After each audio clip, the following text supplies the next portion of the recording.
Good morning, Nigerian. Welcome to Breakfast Extra. Now, something happened this week that I cannot let pass without commenting. A local government chairperson in Boy State commissioned a borehole, a hand pump borehole. She filmed it, she cut the ribbon, she posted it proudly on Facebook, and the internet, as it does, erupted. Now, before we laugh, and yes, people laughed, I want us to sit with the discomfort underneath that laughter. Because the real story isn't the borehole, the real story is what the borehole represents. Around the same time, school children in Edo State were taking on an excursion, not to the museum, not to a science park, not to a factory, a courthouse, a legislative chamber. They were taking in buses with teachers with permission slips to see a flyover bridge.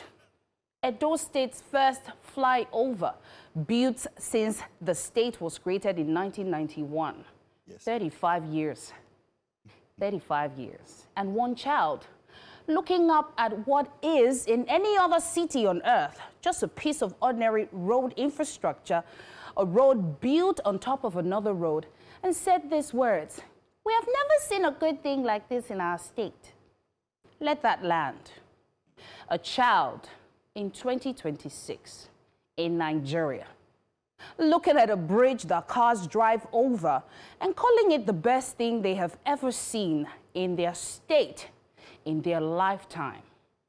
And then same week, same Nigeria, the First Lady of the Federal Republic was at the State House Banquet Hall in Abuja, launching a support group called the Tinubu Torchbearers and distributing cars, brand new vehicles.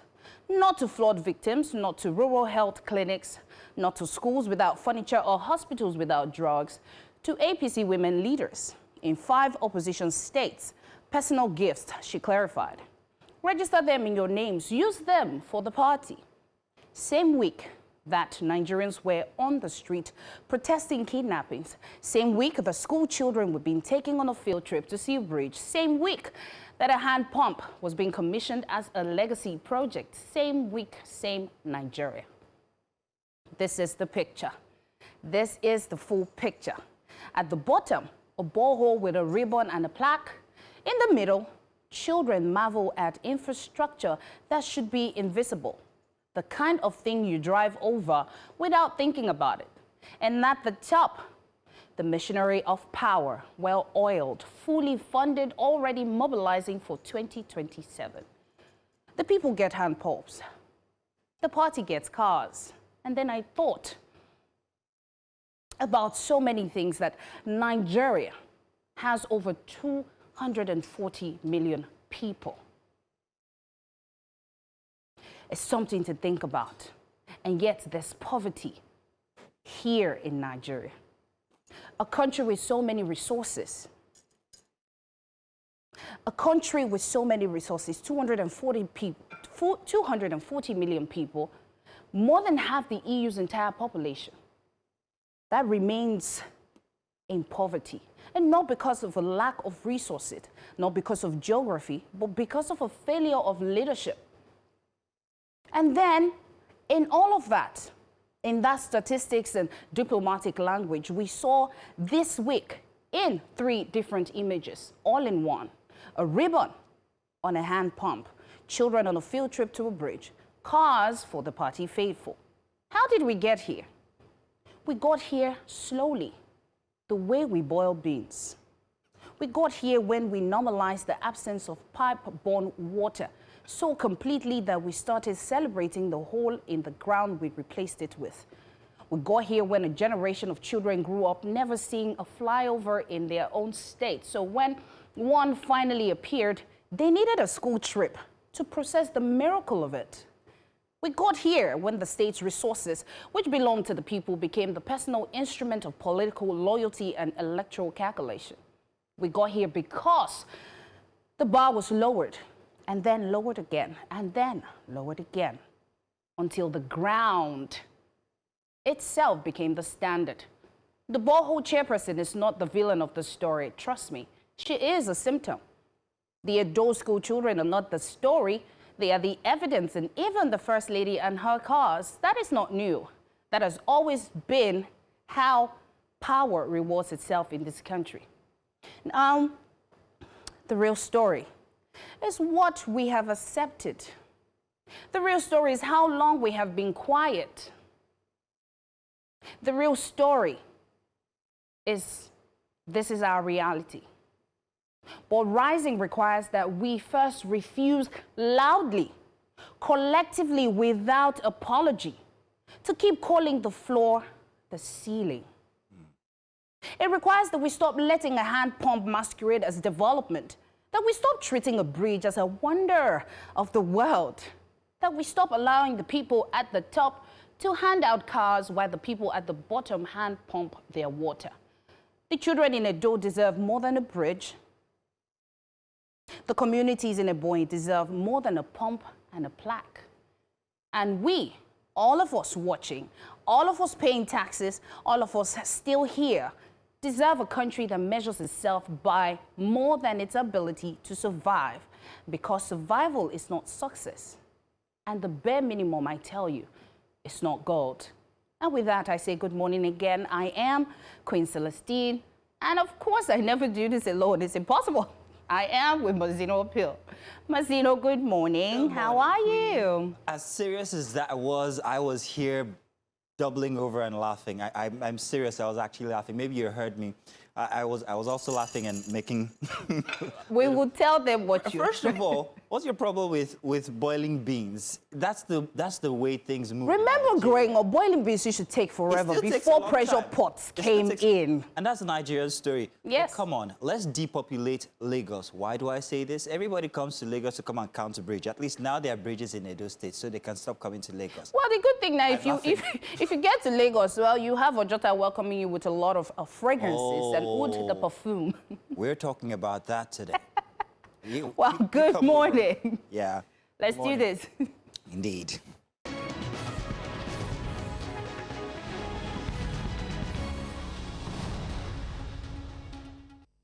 Good morning and welcome once again. We're still laughing from that, well, I'm still laughing from that very interesting monologue by Queen, and I think I'm going to actually frame it and put it on the wall somewhere. Welcome, Breakfast Extra here for today. We begin with a growing concern that continues to shape the life in Lagos. Your life, my life. Waste management. Queen spoke about that from before. At the center of this conversation is the Olushosun dump site. It's next door, one of the largest in the country, now raising fresh questions about environmental safety, public health, and how prepared the city truly is for the scale of its waste problems. Also, we turn our attention to a conversation that is often ignored but deeply important: men's mental health. In a society where many men are taught to suppress emotion and stay strong at all costs, the result is often silence, it's stigma, and untreated emotional distress. Later in the program, we move into one of the most politically sensitive conversations in the country, the Warri delineation debate. At the heart of it are questions of representation, identity, fairness, political power, and history. But beyond the politics lies a deeper national issue. How do we ensure that boundaries, communities, and political structures reflect equity while still respecting history and belonging?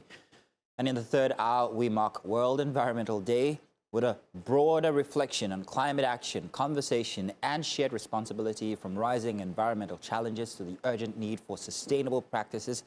The question is no longer whether climate change is real, but whether collective action is strong enough and fast enough. Finally, today, Nigeria's absence at the 2026 FIFA World Cup. For millions of fans, well, the Super Eagles represent pride. They represent unity and hope, but this time, none. That journey ends in disappointment.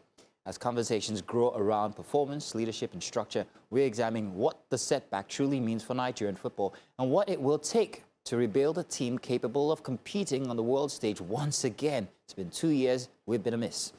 All these and more right here inside of Breakfast Extra. Stay with us, you're welcome. Thank you very much. Queen is back here again. Queen. Yes. Before we do the dailies, yes? Tell me. Now let's get serious about the monologue. I felt very sorry for the kids who were seeing a flyover bridge for the first time in their lives, but it just gives you the state of development in Nigeria. The hand pump, the water, what's it called, and everything. And the ground being the ceiling for most Nigerian communities is a very sad reality. And I always say this, and once again, I'm going to come back and say this. When you do not have a hand in deciding who your local leaders are, these are the kinds of things that you get. When we talk about politics, we're always looking at the presidency. Oh, the president hasn't done this, the president hasn't done that. Start from your community. What have they done for you? What standards are they bringing to your community? We are risking something very interesting here, where we always talk about the urban migration. Is it the rural to urban migration? People are leaving rural areas now because of insecurity. We don't know what's going to happen in the next 2 years in the urban settlements, in the urban areas, and it's going to be a very big problem. You don't have the amenities to take care of the people you already have. Think about the influx of people running away from rural settlements because of insecurity. We have a problem on our hands, and noting now to solve that with your power, your PVC, is actually the answer. Well, you know, Mazino, everything you've said is correct. And if there's one thing I need to remind Nigerians is that popularity doesn't count. Popularity does not translate to vote. If you don't go out to vote and you sit at home and you tweet and you share Instagram posts and you lament on you know, and just make comments, it's not going to change anything. And that's not how it works. So people feel like, okay, Mazino, we know Mazino, yay, that means he's going to win. It doesn't work like that. If you don't go out and vote, same story. And by the way, we're not just talking about voting for the presidency, we're talking about your local leaders. Those are the most important. If you're more connected to them. Down to your co-host, you vote. Let's do the dailies now. Let's not go there. Yes, I always have Otherwise, to I'll be voted out. I always have to bring a break in there. let's take a break, and we'll come back. We'll be giving you the front pages for the dailies. Do stay with us.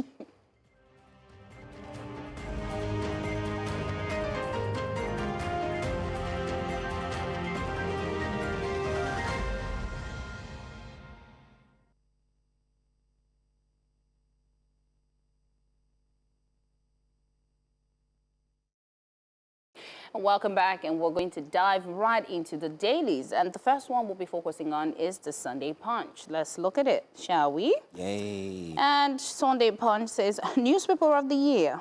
Woohoo! 2027, Obi Kwankwaso bid faces Northern resistance. You find that on page 4. And ACF youth groups query Obi's IPOP sympathy and NDC acceptance. And party fires back, says alliance sweeping through region. The rest is a bit of a fine print. I will see if I can see that. Bandits demand release of fighters for abducted ex-army spokesman. And Sanwo-Olu Yeri rally Nigerians against terror attacks and post-primary crisis tear ADC apart. And ordeals of FGM survivors haunted by childhood cuts. And household groans as cooking gas price hit. Let's talk about cooking gas. So how have you been managing? You resorted to firewood? Well, Sorry. I cook in bulk. Okay. So the last gas I bought is still, you know, hanging in there tight. So when I cook in bulk, it takes me about 2 weeks to finish my food. So I guess the reality 2 weeks? Yeah. You do a lot of cooking then. I do. I enjoy cooking, you know. I know this. Then there is the issue of people converting their generators to gas from before and having to convert it back now. Yes. Because of the price of cooking gas. See, you would be fascinated at how much Nigerians adapt. Very, very And good. I feel like with the way we're adapting, It's our problem. if we use that adaptation and have resources cook beans. And cook beans. Oh, We'll cook it clock it. faster. We'll cook it faster. What are we doing next? Or are you done with Okay, that? I'm almost done. And then it says right at the top of the Sunday Punch, it says, kidnapped ex-minister's relatives regain freedom. I saw the video, and I'm not going to comment now because Nigerians, you guys are something else. And EFCC under fire over killing of 16-year-old suspect. Anyway, I'm just going to comment real quick. The kidnapped relatives of the ex-minister, and I think there's a little video that showed, you know, the rating and all that. And then in the comments, Nigerians were laughing. Oh, Nigerian people, when I don't act film, Nollywood, why are we like this? Sad. I think it comes to that adaptation. Well, We've adapted to when you start cooking with generator gas, what do you expect? We've adapted to trauma, so everything is taken with a pinch of salt. Mental no, not a pinch of salt, a pinch of humor. So it's Men's Mental Health Month, by the way. So maybe we need to check. Yes.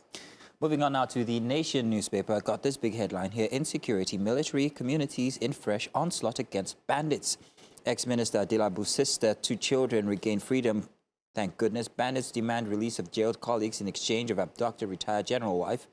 And Yari calls for national unity, collective responsibility, renewed hope. Sanwo-Olu, we won't bow to terror. Nigeria will overcome. Well, sometime this year, Babachir Lawal to ADC replace Atiku with better candidate. This has been said and touted many, many times over social media.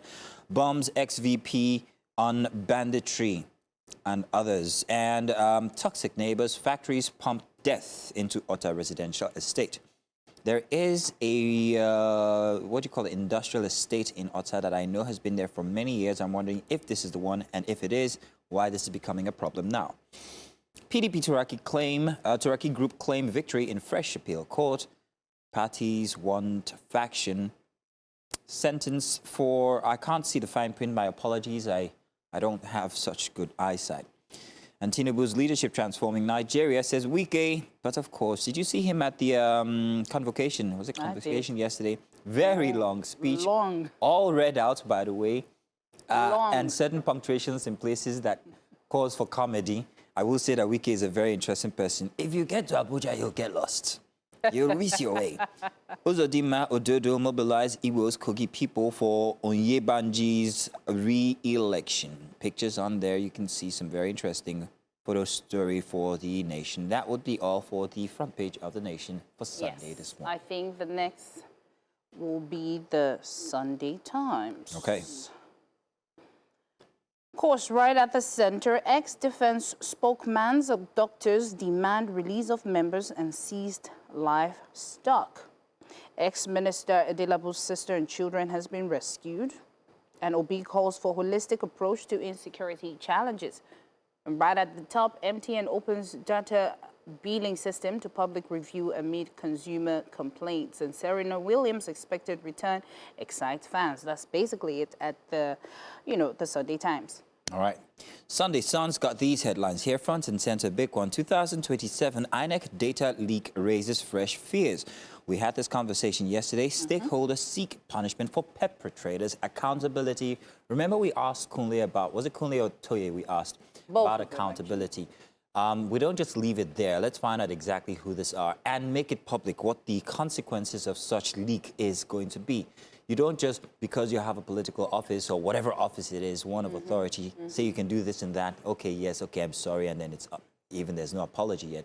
But I think that the authorities need to go a step further. Let's see what happens. Starting from the persons of whom the leak was seen on their socials. You can start there. They might not be as culpable, but you have to start there. Yeah. There should be consequences. You can't put these kinds of informations out there unless it's advocacy, right. I must admit. But then you start to go down the trail, follow the paper trail. Who's next? Who's next? And then who's next? And let's see accountability. Then Nigeria will trust the process of INEC. Other than that, I think it's already started a downward spiral of distrust when it comes to the elections eventually in 2027. And of course, it has exposed that it's not a breach in the system. It's a human breach, and it's something that they need to fix. It's not just happening within other places; it's happening there. And then 2027 is literally next few less than good 10 nights months, away. 9 months, February. Yeah. We're looking at 6 and 8 months, or 8 or 9 months. Yeah. Thereabout. Police rescue abducted Adelabu's sister and twin. Everybody's excited about this. Igboho's security outfit faces scrutiny, I beg your pardon. And then insecurity, Yari calls for national unity, collective responsibility, renewed hope. And religion, ethnicity will decide next, President says. Magalu says it's 3-horse race among Atiku, Tinubu, and Obi. Abducted Army General wife, beg government. Plead with Katsina government's traditional rulers for release of arrested bandits' 200 cows in new video. Interesting how the cows make the papers. And, oh wow, Queen, what are you doing here? Isn't that you? That's not me. Oh, it's Timi Lola Oyeshiji. Says, why I left law for estate fashion business. I think the question for you would be why you left the kitchen and being a chef for broadcast. Answer. Why? Good question. Oh, that's a very good question. Thank you for asking. World peace. In the beginning. Oh, nice. I well, see what hopefully she did at there. some point we would have a food show. We're hoping. So I would leave you here. I will. I'll hold my breath. Jokes. Let's go to the Sunday Telegraph, shall we? Right at the center, controversial primaries. Refund our EOI nomination fees. APC aspirants accuse leaders of betrayal. Tinubu working to address NAS grievances, says presidency sources. NDC members allege demand of bank statements and multiple levies by leaders. And right below that is a new tax reform to boost revenue collection transparency, FRC chair. And one of my favorite governors, Donald Duke, PLP to field Duke to 420 others at polls. And PDP wants LPDC NBA to probe misrepresentation of court judgments. Reps move to end rejection of core members by MDAs and NAS. Oh. Right at the top. About the core members, we talked about it already yesterday. Yes, we did. They need to restructure. I think everything is changing, and they just need to align and figure out what works best for the season. Personal opinions. Yes. 3,025 abducted in 5 months and 1,137 in captivity, says investigation. Adebayo Oyo abduction, turning point in banditry. Akpabio, why NAS can't probe military publicly now? And Yari calls for national unity, collective responsibility. We can't submit to terror, says Sanwo-Olu. And right at the top, 2027, Atiku lines up Ihediora, Makinde, Akobundu as possible VP picks. And Jonathan, why Nigeria must build missile capability and strengthen institution. And I think that's all for the Telegraph. Do we have one more, Masino? Yes, let's move outside of Nigeria to the Weekend Vision. Weekend Vision's got these headlines here across Africa. Bank declines to give loans to affected MPS. Lists inside. 107 MP seats under threat. And NEMA fails to evict tycoon from El Victoria. Kenyan, by the way. And Ogwang on why he quit among camp. South Africa, 500,000 Ugandans on alert. Hang on. And scholarships, grants, jobs. I walked out of an abusive marriage. This is, I can't tell who it is, but I'm sure that any East African might know who that specifically could be. That's all for the Weekend Vision for the dailies. Okay, yeah, and that's all for the papers indeed. Yay. Yes, we made it through. Well, all right. Let's go on a short break. When we return, we start our conversation. To stay with us.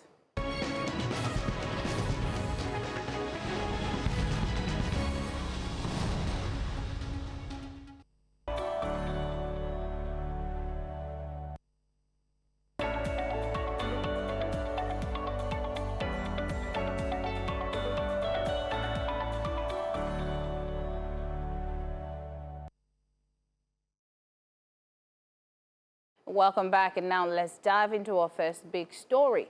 One issue many Lagos residents continue to deal with daily is waste, from overflowing bins to concerns around sanitation and environmental safety. Questions have once again been raised about how the city manages its growing waste burden. At the center of the conversation is the Olusosun dump site in Ojota, one of the largest in the country, in Lagos State. Lagos State government moves forward with plans aimed at reforming waste management and eventually shutting down the site. For a city as busy as and populated as Lagos, waste management is not just about keeping the streets clean, it is also about public health, environmental safety, and sustainability. So what is the current reality at Olusosun, and what should these proposed reforms mean for residents and the future of waste disposal in Lagos? Our correspondent Francis Senwa has been following this story, and there's more in this report. Let's have a look. You smell it before you see it. The Olusosun dump site. Located in Ojota along Kudirat Abiola Way and spanning approximately 100 acres, the dump site is one of the largest landfills in the world, serving as a major repository for solid and electronic waste in Lagos. While the dump site continues to play a key role in waste disposal and Lagos's drive for a cleaner environment, residents within and around the area say it remains a major source of pollution, environmental degradation, and traffic congestion. This is the corridor of the Olusosun dump site here in Ojota, Lagos. Trucks are parked from this point of the corridor down to the end. From what we can see, but because of the long wait happening at this corridor, trucks are beginning to drip refuse. With trucks lined up around the entrance corridor, sometimes waiting days to offload waste, the result is muddy surfaces, slippery roads, and persistent gridlock. Na 3 days I don't stay there. Na queue down, it don't too much. Do the ground. Now I go sleep. No go anywhere. In response to questions from News Central, the Lagos Waste Management Authority acknowledged that congestion occasionally occurs at the landfill. However, it says measures are being implemented to improve access and enhance traffic flow within the facility. The big question remains: how effective are these measures? From what we can see, it has put a lot of strain on the waste collection system in the city of Lagos. Quite a number of PSPs have now been diverted to go to other dump sites that are very far off in Ekpe, Ikorodu, I believe. Even as concerns persist over current operations at the dump site, authorities say the long-term goal is to reduce Lagos' dependence on landfill disposal. But while plans for the future take shape, today's realities remain a pressing concern. Dump smell is very bad. Like, it smells terribly, especially this raining period. That's when it gets to that extent. And especially the vehicles. The drivers are very, very careless. There's a roundabout there. So if you don't watch carefully, it's either they are reversing or they are moving. They don't wait for people to pass. They just move. For decades, Olusosun has shouldered much of Lagos' waste burden. Today, it stands at the center of the state's ongoing struggle with waste management and environmental sustainability. Waste management has been pretty much centralized and managed largely from the state perspective or from the central LOMA. However, we need to pretty much decentralize waste management. But while authorities look forward to a future driven by recycling and resource recovery, Lagos continues to grow and generate more waste. The greatest concern is the cost of delaying sustainable solutions. In Lagos for News Central, Francis Esenwa.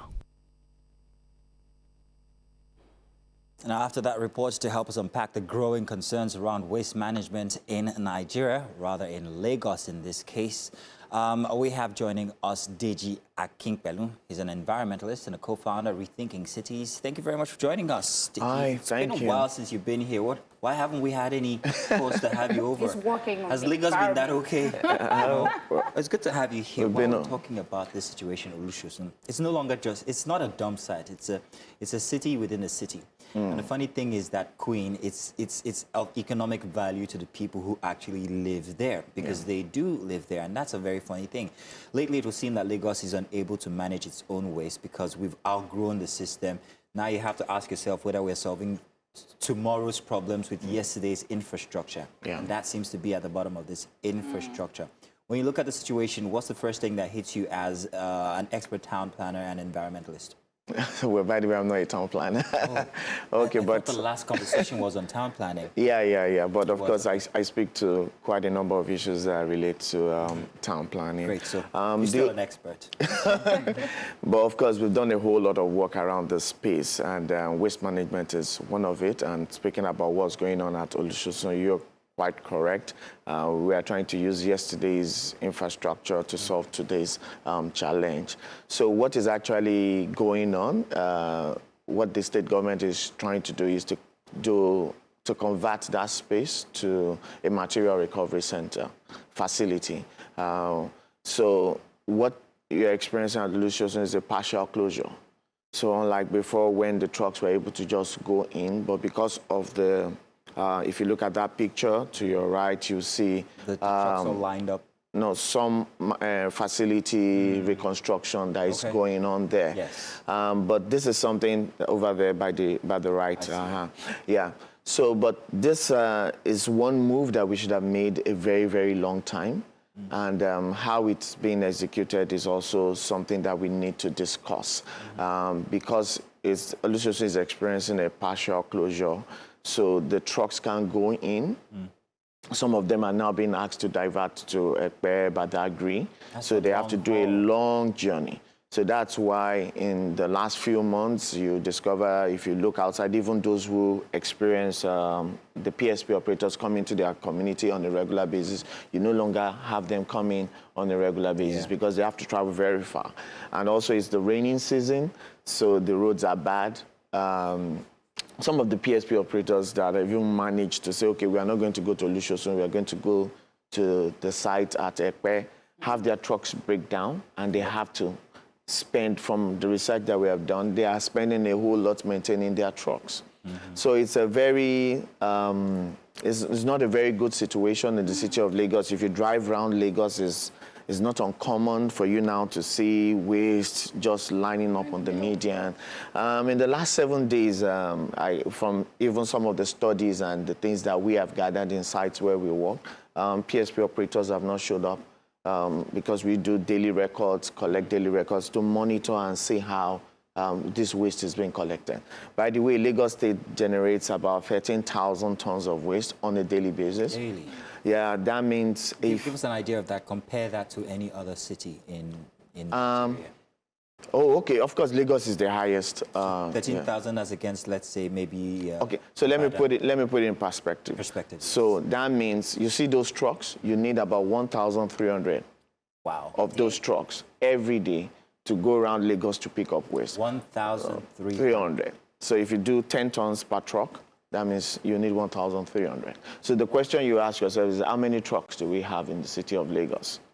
So from data, well, I may be corrected by Loma, but I think we have PSP operators maybe around 300, and Loma itself having 400. 700. So, sorry, 100, that's just 400.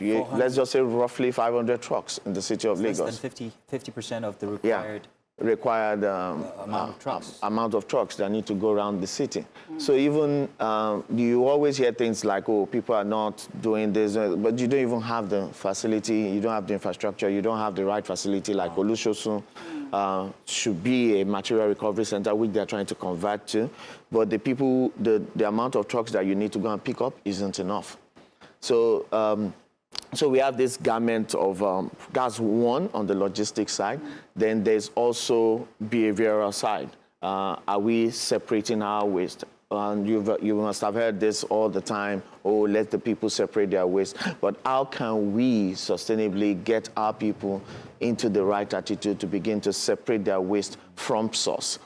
Because like you see, you just see a situation whereby the trucks go to homes and they just pick up all of these things and just take it to the dump site to bury. Of course, now it's how do we begin to do local effort is what we should really begin to think about. While it is good to change Olusosun to a material recovery facility, it is also important that we begin to look at how we can get communities to start doing the right thing, separating their waste, and also maximizing what you truly call waste-to-wealth programs that you often hear people talk about all the time. So, you know, you've kind of literally covered everything in terms of, you know, we're talking about waste here, but Olusosun dump site has been there for like forever. Yeah. We always say that's the thing that welcomes you once you get to Lagos. You perceive the fragrance first. With the perfume, you're like, okay, I mean, Ojota, they say stop there, but de Ojota. yeah. So different administration have said something, or this will be done. I think there's a building just when you come down of Third Milan Bridge. If I'm not correct, there was something that's supposed to be done there with waste, and then it was abandoned. You can see the track. So, or so, if I'm not mistaken. I don't know. Oh, okay. Oh, that's the Loma center. And now you've mentioned that we don't have a lot of trucks. So where is the missing link? Are you saying that from administration to administration, the process starts and then it stops? Yeah. Then it's like, okay, there's momentum and then it ceases. Yeah. And how do we implement, how do we make Nigerians, you know, like in the UK, you have the green, the black, the blue, the food waste, put your bottles here. How do we make Nigerians, what do we have to do for them to understand that this is a big deal and is a serious issue? So without not necessarily like I want to speak or attack the government, the truth is we've had a lot of policy inconsistency when it comes to waste management in the city of Lagos. You remember the Cleaner Lagos initiative, how that became a big issue in the city of Lagos. We've had a lot of start and stops. In fact, around the Olusosun, quite a lot of MOUs have been signed by the Ministry of Environment at different times. And, you know, so we ask ourselves, we've not really, you know, of course, Loma was branded many years ago during the tenure of, I think, the present president of Nigeria, you know, trying to bring in structure into waste management in the city of Lagos. And that's also where the good and the bad also started. The local government, waste management was taken away from the local government. And now the states began to control waste management with little or no input by the local government. But of course, I think they're trying to trace their mistakes now, piggyback. We see quite a number of local governments buying even trucks these days. But it is also very important that if local governments, if we've now come to realize that we have to decentralize Loma operations and engage the local governments to begin to intervene in waste management, we now have to do it in a very strategic way. How can they begin to push for their communities, for the CDAs to begin to engage in waste separation in such a way that is sustainable? So what a lot of people, what the government needs to realize is the fact that this waste that you are seeing, 50% of it is usually food waste. Plastic accounts for barely 13%, water sachet, because water sachet also is a whole lot because we don't have access to clean water in the city of Lagos. So low-income communities result in the use of this. So you have all this in large numbers. But however, when we look at food waste, for instance, how can we begin to encourage people to separate food waste? Because food waste has the opportunity to be converted to fertilizer, to converted to energy. So local actions, while we are so vexated on megacity projects, oh, we have to build this big MRF site, what about we thinking about low-cost, high-impact approaches, whereby within communities, within CDAs in the city of Lagos, you have collection points for recyclables, including food waste, because communities can actually create a point where you bring organic food waste into, and they begin to compost. Well, we see this happen with the PET bottles. Yeah. Are you saying that we can also do that with food waste? Yes, exactly. So to make it economically viable? Yes. So we've gained some grounds when it comes to plastic. If you go to parties these days, you're drinking your water, somebody's picking it up. Yeah, we can do a whole lot more even in plastic. Pricing of plastic is actually a problem. If the state government can look into how much 1 kg of plastic is in the city of Lagos, begin to do pricing intervention, we'll even do a lot more with plastic. But also, we can do something with food waste. That's what nobody is talking about. We can have a situation whereby we have informal waste pickers. Informal, didn't we try that out? Didn't they get banned? Yes, they got banned. They got banned. But what Lagos has, so initially when I did the analysis, that you could see that barely half of it is being picked up by PSP operators. The person who has been filling up the gap of the other remaining is the informal waste picker. The local truck pushers. The local truck pushers. But however, there have been challenges around this. But how do you integrate these people into the communities? If you establish within a particular CD and say this is a collection point for plastics, for recyclables, these informal waste pickers can come to this site, go to the neighborhood, work in cooperation with the CDAs to say, okay, these are so it's a process on ground that can encourage these. So I'm rushing because we have only just 5 minutes. I wanted you to exactly tell what these material recovery facilities are, MRFs as you call them, and how far back we are on the development in Lagos, and how much it'll cost us, how long it'll cost us. Of course, material recovery centers will take a whole lot of money. And that's time, yes? And time, yeah. I think Olusosun probably will be closed down for about 18 months or thereabout. The government can clarify that. So material recovery centers are, you bring in the waste, and each waste is now separated at the facility, you know, and it is taken to, each one is taken to different areas where it is needed. But you probably need to, first of all, reduce the amount of waste that is even coming to the material recovery center at the local level. First of all, discourage people waste that, things that you don't need. We call it the principle of refuse. So take, for instance, you're going to the shopping mall, you don't have to, you can go in with your shopping bag and put all your things, you don't have to collect a new bag. So for instance... Refuse, refuse. Yeah, refuse, yes. You know, we have a whole lot of small closet in the kitchen with different bags. So encourage people to reduce the waste, but also food waste that is heavily generated, which is 50%. What can I do with it? You can use your food waste at home to have a small garden in your house and grow your tomatoes, grow your potato. I am so happy about the fact that food is now expensive because it's about time. The way Lekki houses are being built, you can see someone's kitchen from your window. So there's nowhere to build garden. So interestingly, even your wall, you can plant. At least you can plant on the wall. There are things that you can buy and begin to use your food waste to build. Deji, what happens to the livelihoods that Olusosun already houses? People actually make a living from there. Do you think the government owes these people anything when it comes to the disruption of their lives as it's being closed down? Yeah, so inclusion has to be considered when you are redeveloping Olusosun. So the material recovery center, how much of these people will be employed, will be hired, because you have scavengers, you have sorters on that. In a sort of way, they are skilled because they've been doing this. They've been doing. So inclusion in the process of building a material recovery center is also important. But however, also the models of we going back to communities to establish micro, like there are micro.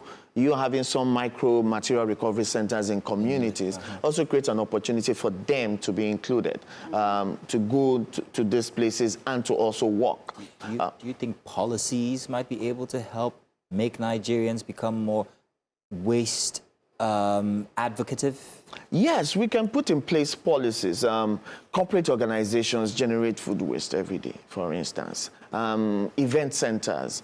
So putting in place the right policy, and also take, for instance, also the policy of finance. So the state government will tell you, we need a lot of money to build these places and co. But the producers of these plastics, for instance, they are supposed to be paying for the end of life of this product. So what we have right now in the city in Nigeria is that it is voluntary. We are just allowing them to contribute as much as what they want to contribute. But it can be mandatory that for every bottle that you have produced, you're going to put in some money to call it back. Like a sugar tax on sugar. Yeah. I get it. Yeah, so it's called extended producer responsibility. So there's supposed to be this pool of fund. So you ask the manufacturers of this product, okay, how many bottles have you produced this year? 10 million. In 2026, how many are you going to call back? Just 1 million in 2026. Then I'll call back 2 million in 2027. You know, then you calculate the value and you say, okay, we're putting this money for its callback. Even when these resources come in, even the people who are on these dump sites are going to be beneficiaries. They need health intervention. You can see the exposure. You understand? They need equipment, PPE to work with. All of that. But that is where the creative financing for waste management actually comes in. That we need to take advantage of in the city of Lagos. Well, Deji, it's truly... It's a conversation that needed to be had, and I'm sure that Nigerians need to understand that it's not everything that is, is in the hands of the government. We also have a role to play in terms of how we waste our waste, if that makes or sense. Or refuse our refuse. How we refuse our refuse. Thank you for coming. Thank you so much. Apologies about referring to you as an expert town planner last time. I hope the next time you come, I don't refer to you as an expert PSP driver. No, don't do that. No, I don't mind. I don't mind that one. That's all good. Now let's go on a short break. When we return, we start another conversation. Don't go anywhere.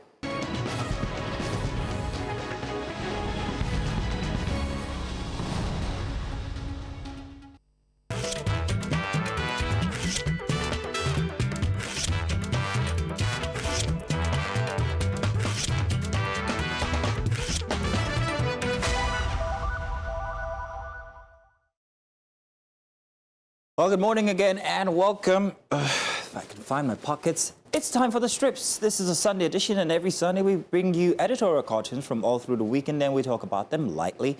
Of course, not making specific references, but you can do the math yourself or the art. Queen joins me yet again for today's one. It's your best part of the show, Queen, so let's get it started, shall we? Yes? Yes. Grand.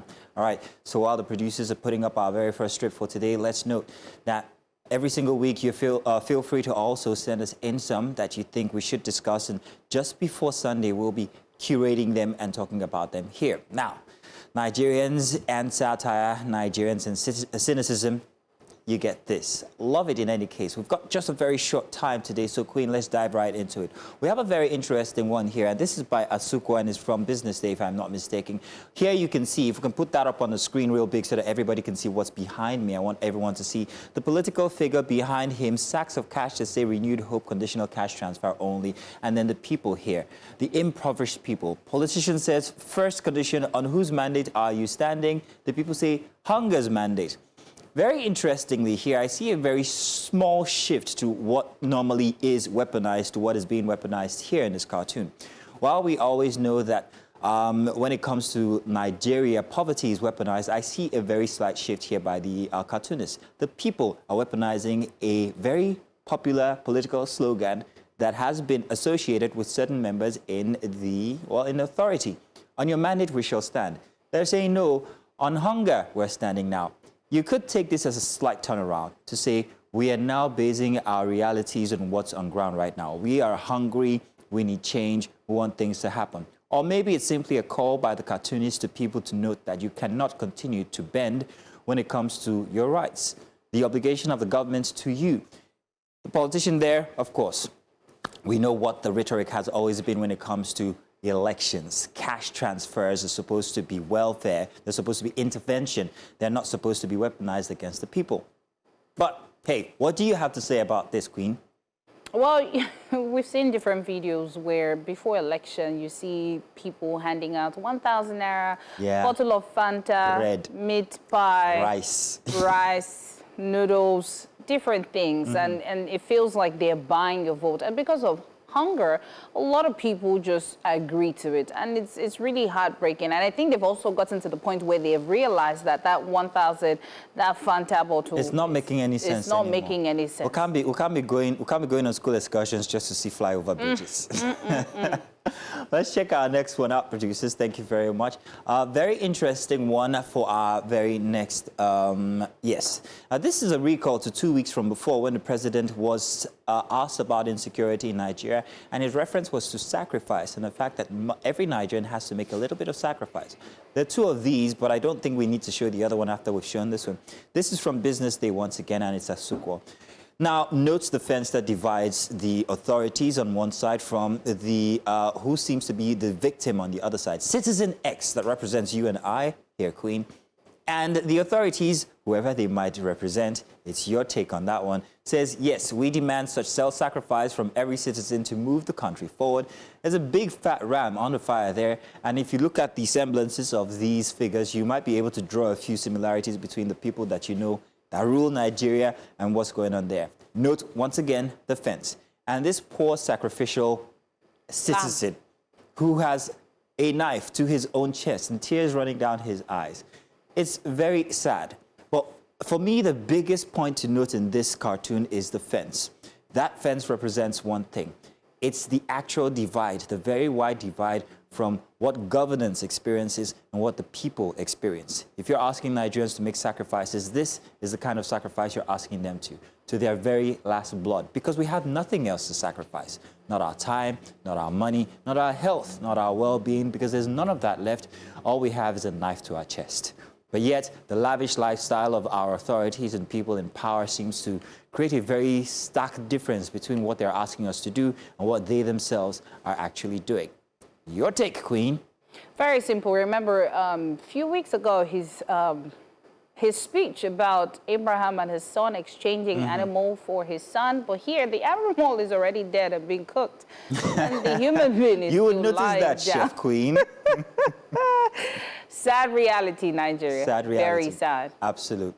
While we're rushing through, another strip here. Let's take a look at this one. Let's switch that one now. Quick, good.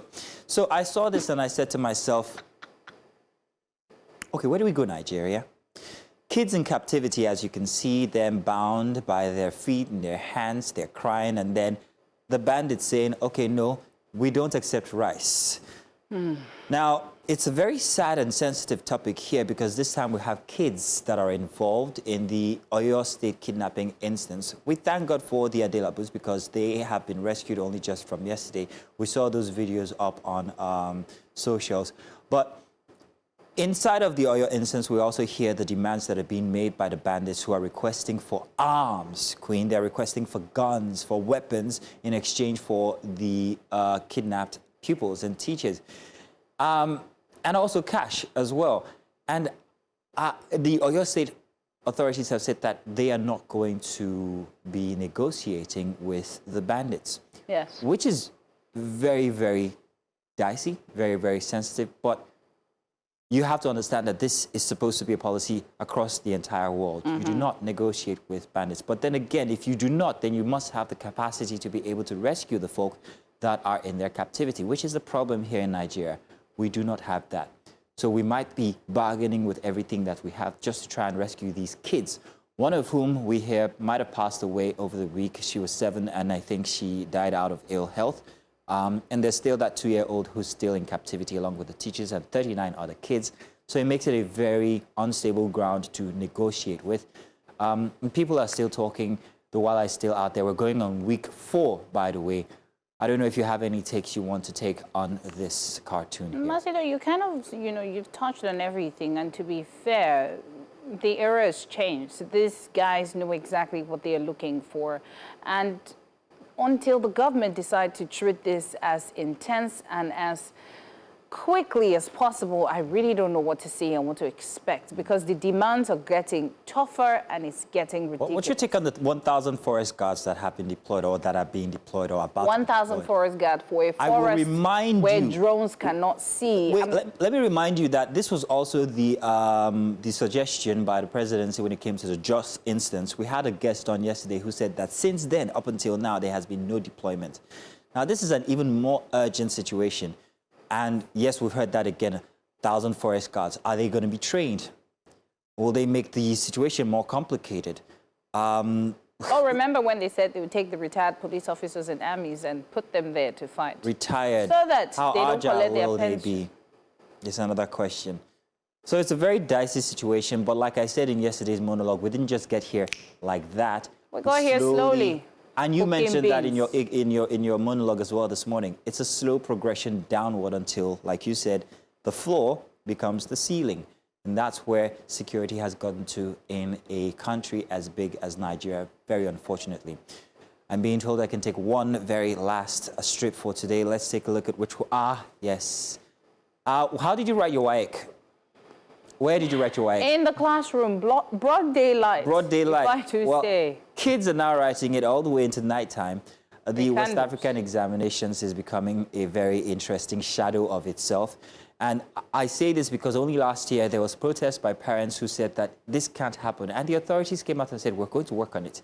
And you know how they worked on it? They came in later this time. So here you see a mother leading her son back from the exams holding a candlelight. They say, don't worry, even last day. Thank God I still have these candles from last year when your sister wrote the exams. Meaning that this woman has more confidence in her candle and her candle stash than she does even in the authorities for the West African examinations. So her faith is in the darkness that has been provided her and the normalcy that it seems that we are getting used to once again as Nigerians. You have to ask yourself, Queen, where are we as citizens culpable? Big question, yeah?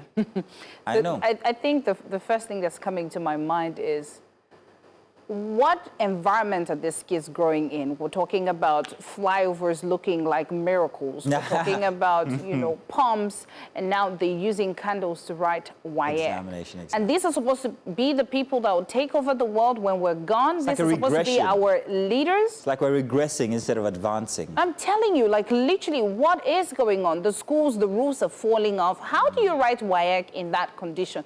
Who does that? Very sad. Who does that? Like, how are you making these children go through life like they begged you to come to Nigeria and then, begged you to come to life. You know what? We're starting them off with trauma already. This is what you're going to face. Mental health.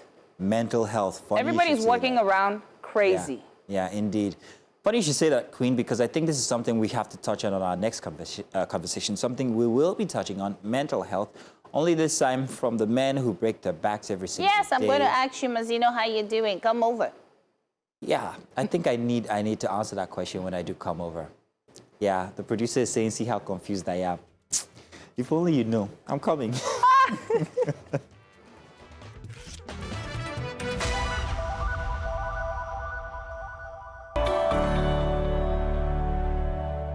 Welcome back. It's time for our next conversation. Now let's go to Warri. It's a place that's close to Queen's heart.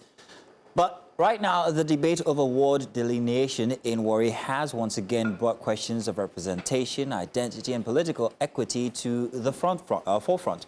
For many stakeholders, the issue is not simply about maps and administrative boundaries. It's about political inclusion. It's about access to representation and the balance of power within a complex and diverse region. Supporters of a review argue that electoral boundaries should accurately reflect demographic realities and ensure fair representation. Opponents, well, they worry about the political and social implications of changes that could alter long-standing historical values of Warri itself. So many observers are calling for dialogue, transparency, and adherence to constitutional processes. And at the center of the conversation are competing visions of justice and representation. And to help us understand the issue, we are joined by Bubemi Awala, chairman of the Ishekiri Interest Group and Warri Youth leader. Good morning, Mr. Awala, right? Yeah. Okay, yes, awesome. I'm sure that a lot of people, when they see this, it's a bit confusing in terms of we don't know what's happening. So can you just give us a background story of what this is all about?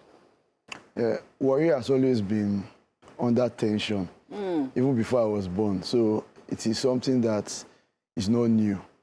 From the creation of Warri province to Warri division and further creation of local governments, Warri South, Warri North, and most recently Warri Southwest in 1996. There has always been tension. And the ward delineation, the idea of the ward delineation is for voters to be split among their registration areas, units, and wards, and also for constituencies within local governments to have representation, both in the House of Assembly and in the Federal House of Reps. So that's the idea. There have been other delineations that went on peacefully. 1952, 1980, 1991, 1996, and now this is another one. Warri is even the most delineated federal constituency in Nigeria. And the issue is not just about political representation, it's about indigenous representation also. Because Delta states, the true picture of it is that every tribe in Delta State has local governments that they control. For example, the Anyoma people, they control over 9 local governments in Delta State. The Urhobos control 8. The Jaws control 3. The Isokos control 2. The Shekiris control 3. Now, it will be funny that tribes that already control over 8 believe if they don't control part of Warri Federal constituency, heaven will fall. Tribes that already control 3. And mind you, like the Urhobos that control 8 local governments in Delta State, there are also minority groups within those other local governments. For example, there are Shekiris in 6 out of 8 local governments in Delta Central where the Urhobos control. But funny enough, the Shekiris in these areas, they don't even have representation. I'm not even sure you can find an Ishekiri man in this area. To be clear, you're Ishekiri, yes? Yes, I'm Ishekiri. And the argument on the side of the Ishekiri, who control 3 of these, what do you call them now? Warri local governments. Warri local government, is that the Ishekiris own a certain measure of historical relevance when it comes to... Yes, not just even historical. The reason why I went with this background of who controls where is because majority is the number for politics. So when you have majority, when you have the Urobo controlling 8, you have so in these 8 local governments, when I say Urobos control 8, does not mean there are no Shekiri minorities in those areas. Okay. When I say the Ijos control 3, does not mean there are no Urobo minorities. For example, there are Urobos in Patani, there are Urobos in Burutu, but it is almost impossible for an Urobo man to be local government chairman. So what's the risk? What's the risk for the Shekiris if they are not, if the delineation does not favor them? Now, the risk is that in Warri Federal Constituency, Shekiris have majority. And just to put numbers on this issue, for example, we have 3 local governments. In Warri South, Shekiris have 88,000 registered voters. The Urobos have 38,000 registered voters. One mixed demography that goes to Igbos, Hausas, and other non-tribes of Delta states, they have 55,000 registered voters. Now, if you go to Warri North, Shekiris have 75,000 registered voters. The Jaws in Warri North have 34,000 registered voters. So you can see that Shekiris are ahead in numbers. So definitely it's easy. Shekiris should have majority. More representation. Now, in terms of the structure that is already on ground, Shekiris have 6 wards, while, and you know the wards produce councillors, while the Ijos have 4 wards. In Warri North, in Warri Southwest, the same, 6-4-6-4. In Warri South, there's something peculiar. The Shekiris used to have 8 wards, while the Urobos used to have 2 wards. Now, in 1996, there was a premature delineation that was carried out. It was not supposed to be done because the Constitution gave us in Section 114 that delineation should be done every 10 years. Now, if the 3rd delineation was done in 1991, till 2001, there's not supposed to be another delineation. Now, it was done prematurely in 1997, 1996, 1997. And when this was done, the Shekiris went to court and we got an interlocutory judgment. What was the result of that delineation, that premature? The premature delineation, what it did now, it reduced Shekiri wards from 8 to 7, and it increased the Urobo wards from 2 to 5. So, and there are already 2 constituencies in Warri South. So Shekiris at that 1999, because of the intermediate injunction we had, we were able to present 2 House of Assembly members, since the court already said, leave it the way it is until we get judgment. And judgment came in 2003 in favor of the Shekiris. What this was supposed to do for the Shekiris was that Shekiris have 4 seats in Warri Federal Constituency, 2 from Warri South, 1 from Southwest, 1 from Warri North. Shekiris used to have 4 House of Assembly members. The Ijos used to have 4 House of Assembly members. The Urobos used to have over 8 House of Assembly members. So it is funny that the Urobos and the Ijos that already have either equal or more than us still want more. Now, 2000 but forgive me now, trying to look at it logically, demographically, when you have population, shouldn't that be the factor that decides these awards being awarded to the... But because based on what I hear from you now and what I've studied, it seems that the Shekiri are holding on to that heritage. Holding on to heritage and numbers. So is that, when you talk heritage versus numbers now, because on the other side is numbers of everybody else who are represented inside of Warri against the heritage of the Shekiri. Okay, let me just make something, I'll make something clear. Please. In terms of numbers before I go to representation. Go ahead. In numbers, the INEC gave guidelines, and INEC, in their guidelines, it was stated how many people are going to make up a unit, how many units are going to make up a ward. 750 maximum numbers of registered voters are going to be the qualification for you to create a new unit. The minimum number of voters that should be in a new unit is 50. Now, for the wards, maximum number of units in a ward should not be more than 50. See, this is the funny thing that INEC did. They gave their own guidelines. They should have followed the guidelines. In Warri Southwest, for example, only 3 wards were qualified for creation of a a new ward. The Gbaramatu ward, it had 68 units. Ogborodo ward had 60 units. Orere ward had 60 units. Orere and Ogborodo are Shekiri wards. Gbaramatu is an Ijaw ward. Now, if you are going to create a new unit based on this, their guideline, you create one for the Ijaws and create 2 for the Shekiris. Since it was 6-4 before, if you add 2 to the Shekiris, you have 8. If you add 1 to the Ijaws, they have 5 because they had 4 before. It was also be like this. But INEC magically started creating units in multiples. Now, you know, we also have 750 to create a new unit, and you have to increase it to 50 for us to What excuse did they give for creating these units? Was it population? It is just corruption. There is what now you will now see them creating on the side of INEC. On INEC, you will now see INEC creating units where there are no voters. You will now see INEC creating units on river, in bush, in forest, where there's no settlement. To even make matters worse, INEC created units in other local governments. So you see like Udu local government, Uye local government, Burutu local government that are boundary with Warri, that are never in Warri local government. So, Mr. Awala, would you say that all these units that the INEC is creating in areas that are not supposed to be there, first, you're saying that is against the law. Are you saying that that is specifically just to push Ishekiri out? Yes, that's it. This is against Ishekiri. It is now you know they cannot walk outside the registered voters. Right. The only thing they can do now is to try to beef up, because you have to beef up the registered voters to affect the unit, and you have to increase the unit to affect the ward. Right. So now they are trying to scale the units, the registered voters to go to the unit directly.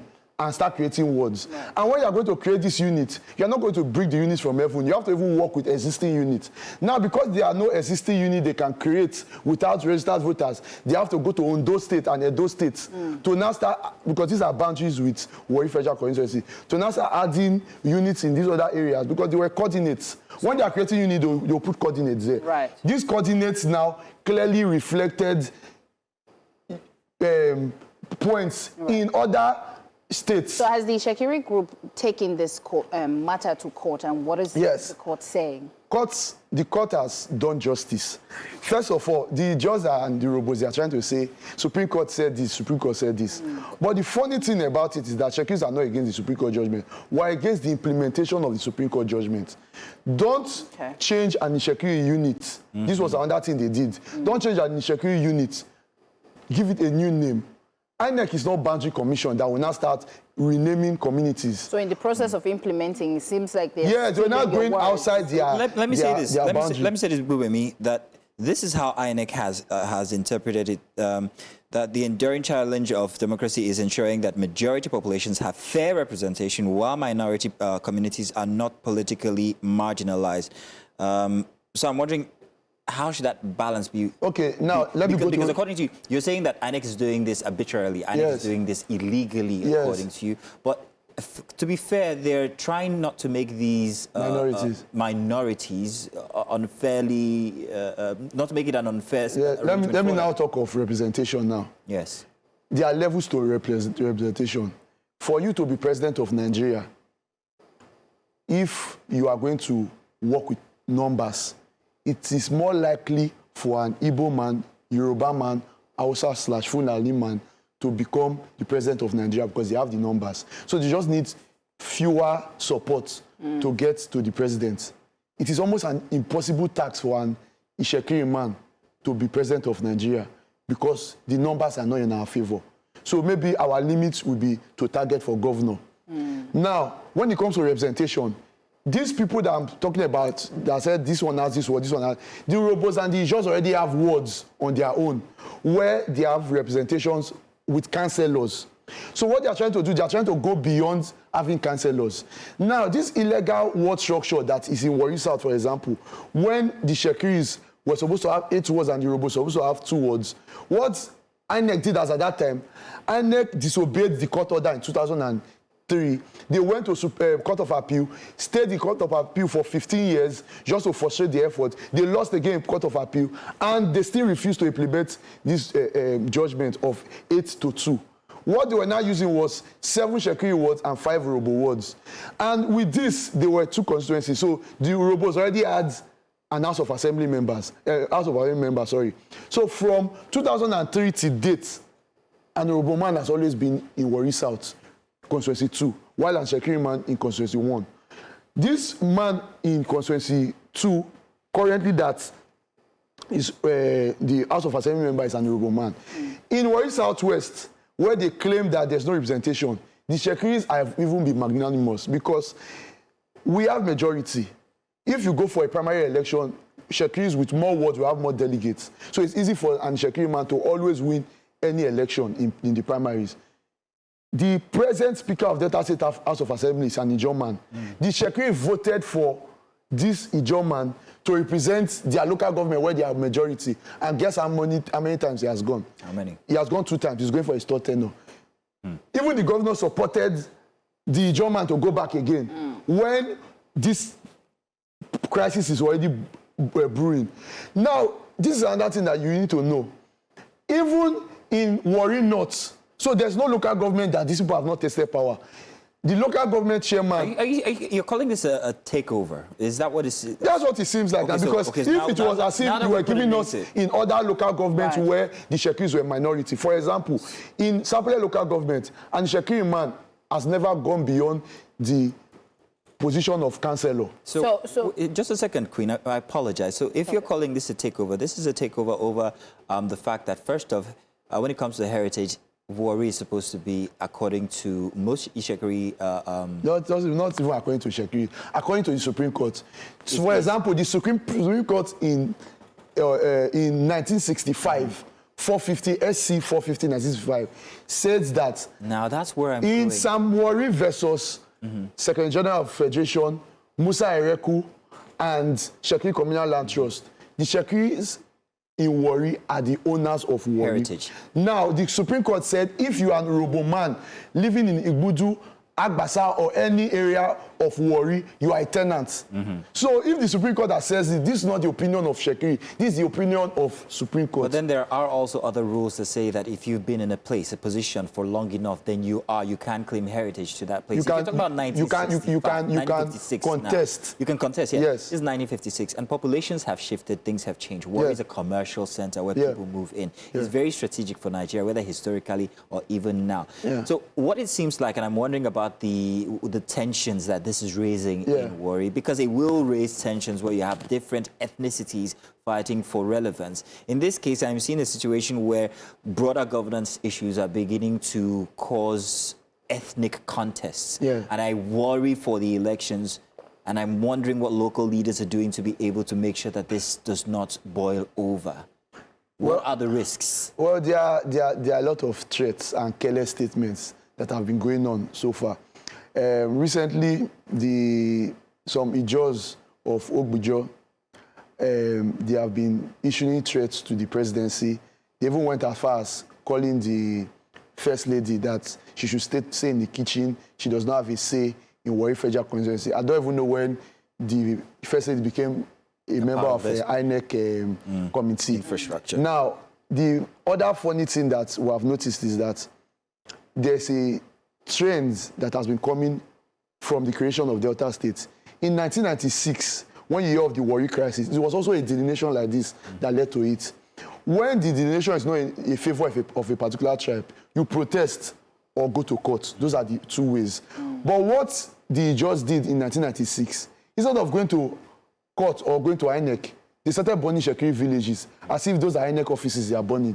So if you imagine that this was the trend as at that time, and this crisis lasted from 1997 to 2003, when the Shekiris now started retaliating. And of course, properties were lost, life were lost. Right. But we don't want this to happen again. That's why the Shekiris are speaking out now that the INEC has done something that is not in their guideline and is not part of the Constitution. It's not part of the Electoral Act. Right. This is the one in court by the Shekiri, you said? Yes. What we're even saying now is that our matter is easy. So we're not trying to be emotional. The court judgments favor the Shekiris. The numbers favor the Shekiris. So if the court judgment and the numbers favor the Shekiris, at least we should be benevolent enough to manage the levels that we can get. Right. If an honorable man wants to contest for councillor in Warri Federal Constituency, there's no problem. Same with an Ijaw man. And currently, the leader of the house in Warri South local government, that's where the councillors, like the Assembly of Councillors, is an honorable man. In Warri Southwest, it's an Ijaw man that is the leader of the house. So we're even wondering that, where is this marginalization coming from when you are even tasting power? So the thing now is, you know, you've talked about how you agree, or the Shekiri group agree with what the Supreme Court has, you know, said. Yes. But you just don't like the implementation of what INEC is doing. Yes. So have you gone back to the court to say they're implementing wrong? So what now? What's the next step for the Shekiri group if this is still happening against the will of the court? Yeah, the truth of the matter is that Supreme Court said for the implementation of this thing is for future elections. So we don't even know why they are in a hurry. Secondly, there are also judgments of Court of Appeal and High Courts that in favor of Shekiri, that the INEC has not implemented at the moment. For example, the judgment of the Court of Appeal in 2018 that said 12-ward structure in Warri South is illegal, 10-ward structure is legal, that gave Shekiri 8 and the Urhobos 2. Let me surprise you that there is an illegal word in this election now. The people that did primaries and the current House of Assembly members now are using illegal structure. INEC is now collating results and registering voters in Warri South with illegal word structure. Will it be possible, you know, I like conversations like that, would it be possible for you to give us the materials of all these situations, just so that as a media channel, what we do is we try to show the citizens transparency. Of course, this is happening in Warri. We are in Lagos. We're not there on ground. If you could share with us all this... Yes, we are. Azu is there. Azu is there. If you can share with us all these materials, because I feel like sometimes all these things need to come out so they understand that people are watching. We would appreciate that. You know, you've called out INEC saying that, you know, what they're doing is wrong, the implementation is wrong. And I want to believe again that, you know, you guys have gone, the Shekiri group has gone back to the court to say the implementation is wrong. Now, my question now is, the Shekiri group, are you now going to resort to protest or violence if this situation persists? Well, we're peaceful people who have protested. In fact, this is the second proposal INEC is bringing out. Right. The first proposal led to the shutting down of flow stations. And it was almost like a sabotage on the economy. And that was why the National Security Advisor had to intervene. So when the National Security Advisor intervened, INEC had to come to the round table to look at how this thing was done. And this is the result from that. Warri South LGA 20 wards, Urhobo 9, Ishekiri 8, Ijaw 3. Am I correct? Yeah. Warri North LGA 20 wards, Ishekiri 10, Ijaw 10. Yes. Warri South West LGA 20 wards, Ijaw 13, Ishekiri 7 wards. Overall, federal constituency level, Warri South 20, Warri North 20, everything 20. Warri South 20, Warri South West 20. 20. Now, let me even surprise you. I gave a sort of number representation. So go to Warri North and you see that Warri North 10-10. Yes, exactly. So 10-10. Shekiri used to have 6 wards. They just used to have 4 wards. Now, there's no wards in Warri North local government that has up to 50 units. So first of all, there's no ward that's qualified based on INEC guideline to have a new ward. Now, for some reasons, I don't know how they did it, they increased somebody that had 34,000 registered voters to 10 wards from 4. So they gave them 6 free wards. There's somebody that had 75,000 registered voters. They increased it from 6 to 10. So you added 6 to one person, added 4 to the other person. So just normal numbers, you will see that INEC, they are not even trying to be truthful. So what is the Ishekiri people, what are the Ishekiri people calling for? For what fair what the Ishekiri ethnic nationality, they had a press briefing recently in Warri last week, and the position of Ishekiri ethnic nationality was that so as not to rock the boat, because we know there's no way anybody is going to add any number to any group and the other group will not complain. So what they presented or proposed to INEC was double the words. If Shekiris have 6 words, double it to 12. If they just have 8 words, double it to 4 words, double it to 8. If they are going to complain about that, then I think there's a problem now, because fundamentally, right, Shekiris even need to increase the margin further than what we already have. Right. It is terrible that people don't want to go to court again. They don't even believe the rule of law is useful in the country. Just burn something or kill somebody so that they will listen to you. That's what Nigeria is turning to. Well, Bugbemi, thank you so much, because to be fair, when we saw this topic, I'm like, what is happening here? And you have explained, and you have given me literally everything I need to know about this. Albeit, I would love to also hear from representatives of the Ijo and Urhobo wards. Yes. We will try to perhaps bring you back so we can have that. It's going to be a very big debate. And please come with all those materials. And we would like all the materials as well. Yeah. But thank you for shedding plenty of light. Thank you so much. And well, viewers, you have it for that conversation. Now we'll go on a short break. When we come back, we will check on Mazino's mental health and all the men in Nigeria. Just stay with us. Thank you.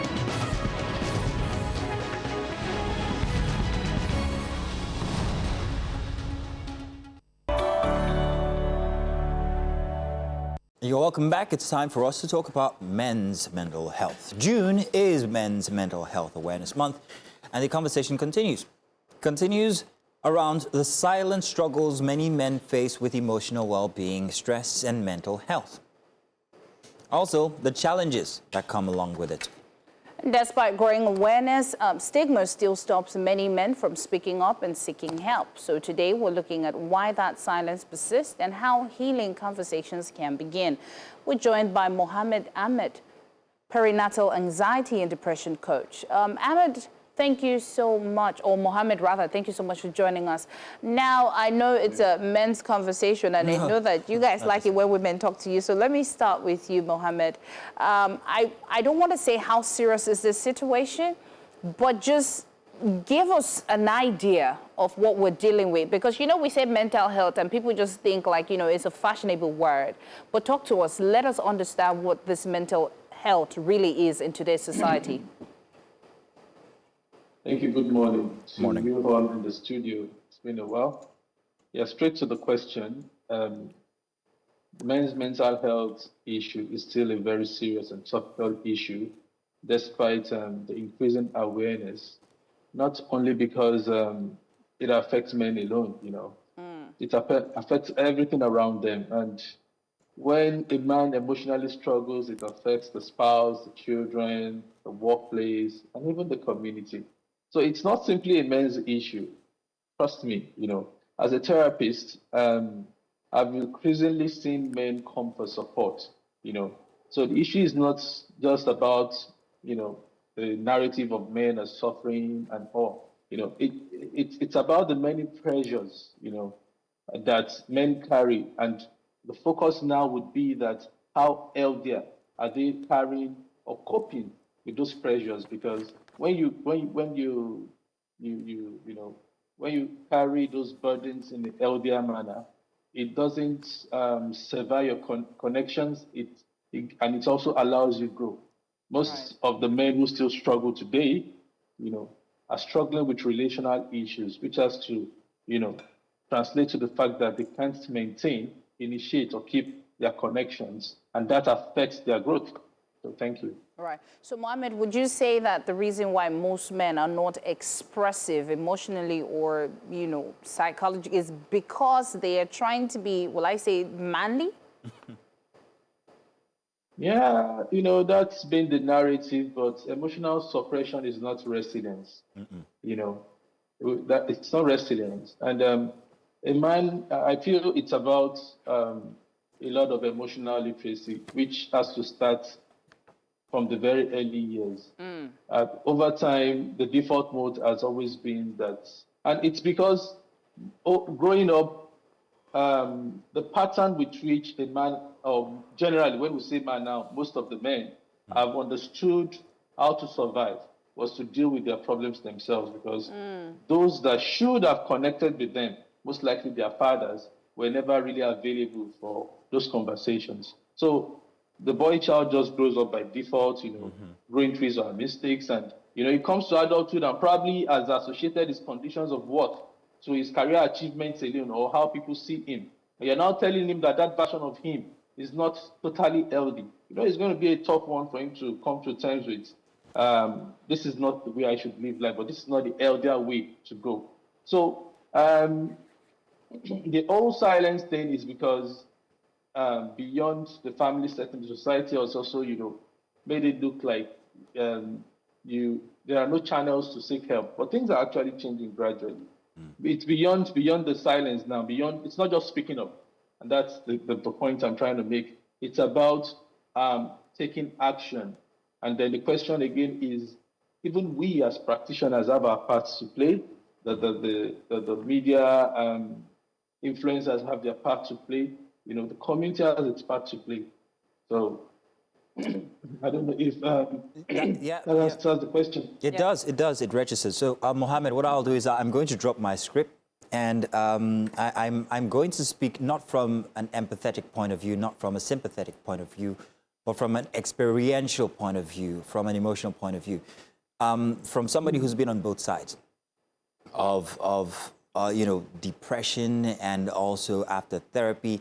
I will say that most men are struggling with, society's stigma, society's view of what men should be and how men should conduct themselves, and who exactly a strong man is. Now, these have risks because we go the route alone. We suffer through it mentally. It causes our families, causes our friendships or relationships to strain, and over time, it makes you a very lonely person. But exactly what do men need to know? To note that it is very important to maintain and take care of your mental health. Why are we still struggling with coming out as vulnerable when it comes to our mental state as men? Thank you very much. The first thing I want to say is that strength in the context of you have to be strong and support are not opposites.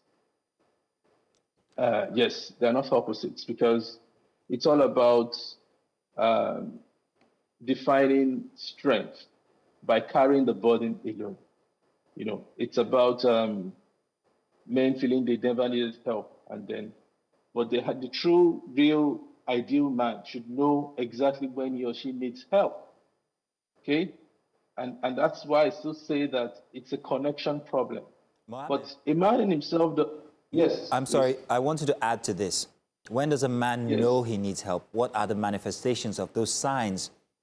And that's one thing that we struggle with. Fantastic. It happens around us, but we're the last people to often know that this is what's causing it. My mental health is responsible. What are those signs, definitively now, what are those signs that men should look out for before noting that, yes, I do need help when it comes to my mental state?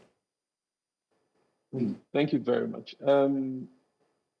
Most often time than not, the problem is already a crisis before he actually gets help, And so now, coming back to early onset signs that a man needs to see for himself, you need to understand that the burnout is ignored long before you say you're exhausted. You need to understand that the loneliness starts gradually before you become isolated. So essentially, due to the fact that men have attached their sense of self-worth and self-esteem to their career achievements alone, invariably, this leads to chronic stress, especially in workplaces that are not so, healthy. So the burnout signs, the loneliness signs, the relationship difficulties. Now, when I say relationship difficulties, it's not just the romantic ones. We're talking about sibling relationships. We're talking about parent-child relationships. A lot of men struggle. If I ask you now, when last did you call your dad? When last did you call your mom? You'll be amazed at how many men will tell you, oh, My dad is there in the village. I think I've just called once a month, or probably I just send his stipends monthly. It's not about the stipend. It's about what conversations do you have with your filial relationships. A lot of folks do not speak to their siblings. So those patterns actually, they carry them on into other relationships they build in life. So I naturally, and the truth is, there's a stage of, you start from the stage of full dependence, which is before the age of 14, 15. As the child grows up into adulthood, between 15 and 25, you are learning independence, meaning how I can be by myself, how I can function. But there's a transitory phase between that period too, where you have to also understand that you have to learn interdependence while still being independent. Most men do not transit that phase properly, and that is what happens to the rest of their challenges. Most men do not know how to maintain that balance between keeping their connections with other people, with other relationships in the society, and as to keeping their internal governance systems also stable. So the signs you have to look out for is, now, for those that are already dysfunctional, but they do not know that they are dysfunctional, because there are different levels of consciousness and awareness to these things. Some people do not even know that they have a mental ill health challenge. Okay, so that's one category, and for those that know. But on the general, for those that are around men, because it's not just about men, it's about the spouse observing the husband, it's about the child observing the father, it's about the workplace manager observing his or her staff. The first is irritability. Because of the level of testosterone and the stress levels, if they shoot up or if they don't balance out as expected, a man might be more irritable. Okay, he might throw tantrums, he might be reactive. So when you consistently note that, and which isn't a pattern you probably observed before, then that's a very important sign. Some men now excessively work more. That's also a very significant sign. Okay, they use the work environment to shield their realities. When a man is excessively running on all engines, it's not just about success. It's about the fact that he's trying to just, create the conditions that think everything is fine, but deep down, he's not living a balanced life. Then, obviously, relationship difficulties would set in, because you don't have quality time with those you care about, with those around you. Even when you're at home, you're either by yourself, even when you're in the sitting room with your family or with whoever it is, you are disconnected. So it's a very important one to, once these patterns persist, especially for 2 weeks, as against what their ideal patterns used to be, then it's something to flag up. And it's not about what you see on statuses or when you see them going for Owambes and you see them going to watch soccer football. It's beyond that, because that's the funny part. You can see a man smiling all around, and in his private self, he's really, really, not in a good state. Also, financial anxiety is a very key one. A very healthy man should not be financially anxious. Mohammed, okay? You're talking to all of Lagos and all of Nigeria. You're talking to men and women. That one is a Nigerian problem. But it's interesting that you should state these things. Before you even said it, I had written something down. Queen, do you want to tell what I wrote? Yes, you showed me age and status, and you talked about childhood trauma, which I wanted to ask. Exactly. For children growing up, they'll say things like, oh, for the girls, they teach them how you should be when you're married, when you grow, what to do, what not to do, and they don't pay attention to the boys. Now, would you say that growing up for children, as per boys, where they don't focus on, would you say that parents need to start focusing just so that they don't grow up and fall into these situations? They need to grow up understanding that they are loved and they should be able to communicate. Yes, very, very importantly. Interestingly, the so-called formative years now are mostly spent in the school system. Parents aren't even very much available to even nurture and train their child quality-wise, because a parent that goes out very early drops the child at the crèche, and then comes back home late, and even on weekends, they hardly have quality time to bond. That's the reality we find ourselves in. So yes, parents need to go for parenting classes, so that we don't have to say that, oh, we didn't outlive their work. But the idea is that it's not how long you are present in the home environment. It's the quality of time you spend with your children when you are available. Okay? So parents need to take lessons on parent-child communication, the nature of the bonding process. Some parents are even overdoing things. Overprotection itself is also a bane in the society today. You know, the care pattern too is also something to be worked on. So most parents now do not have the confidence to be parents. That's just the bottom line that we are not saying. They are scared, they are vulnerable, that they might not turn out well because their children might not turn out well because they also had that history. So out of that anxiety, they push a lot of narratives. You would hear parents saying that, why is the school not teaching their child potty training? When it's your primary responsibility. I'm just deviating. Mohammed. So beyond parents, okay, I'm with you. Mohammed, I wanted to ask whether that's not a generational thing, because you find that parents are becoming less and less confident, like you said, because of the trauma that they themselves went through. I'm right in the middle of, I'm a classic millennial, so I'm right in the middle of the Gen Xers and the actual millennials. I was born in 1981. So that puts me in a very, interesting spot where I'm absolutely different from my siblings, and I'm the last. Absolutely different from them, and absolutely different from anybody else who came after. And I was wondering, since we're still on the subject of parents noting the individuality of their children and noting that they have to, there needs to be some consideration to bringing them up specifically tuned to their personalities, and also the influence of religion, however stringent it might be, the effects of that on the individuality of the child. You have made a very valid submission. The whole discussion starts with parents understanding their roles and balancing their roles. Yes, the same effects. So it's not a mother thing, father thing. It's a co-parenting thing. The effect a father has on a girl child and on a boy child are in different dimensions. Same as the effect a mother has on a boy child and a girl child. So the advocacy right now is not about men should focus on helping their boys, even though overall, the presence of an intentional man in the home is most potent across both gender, most potent.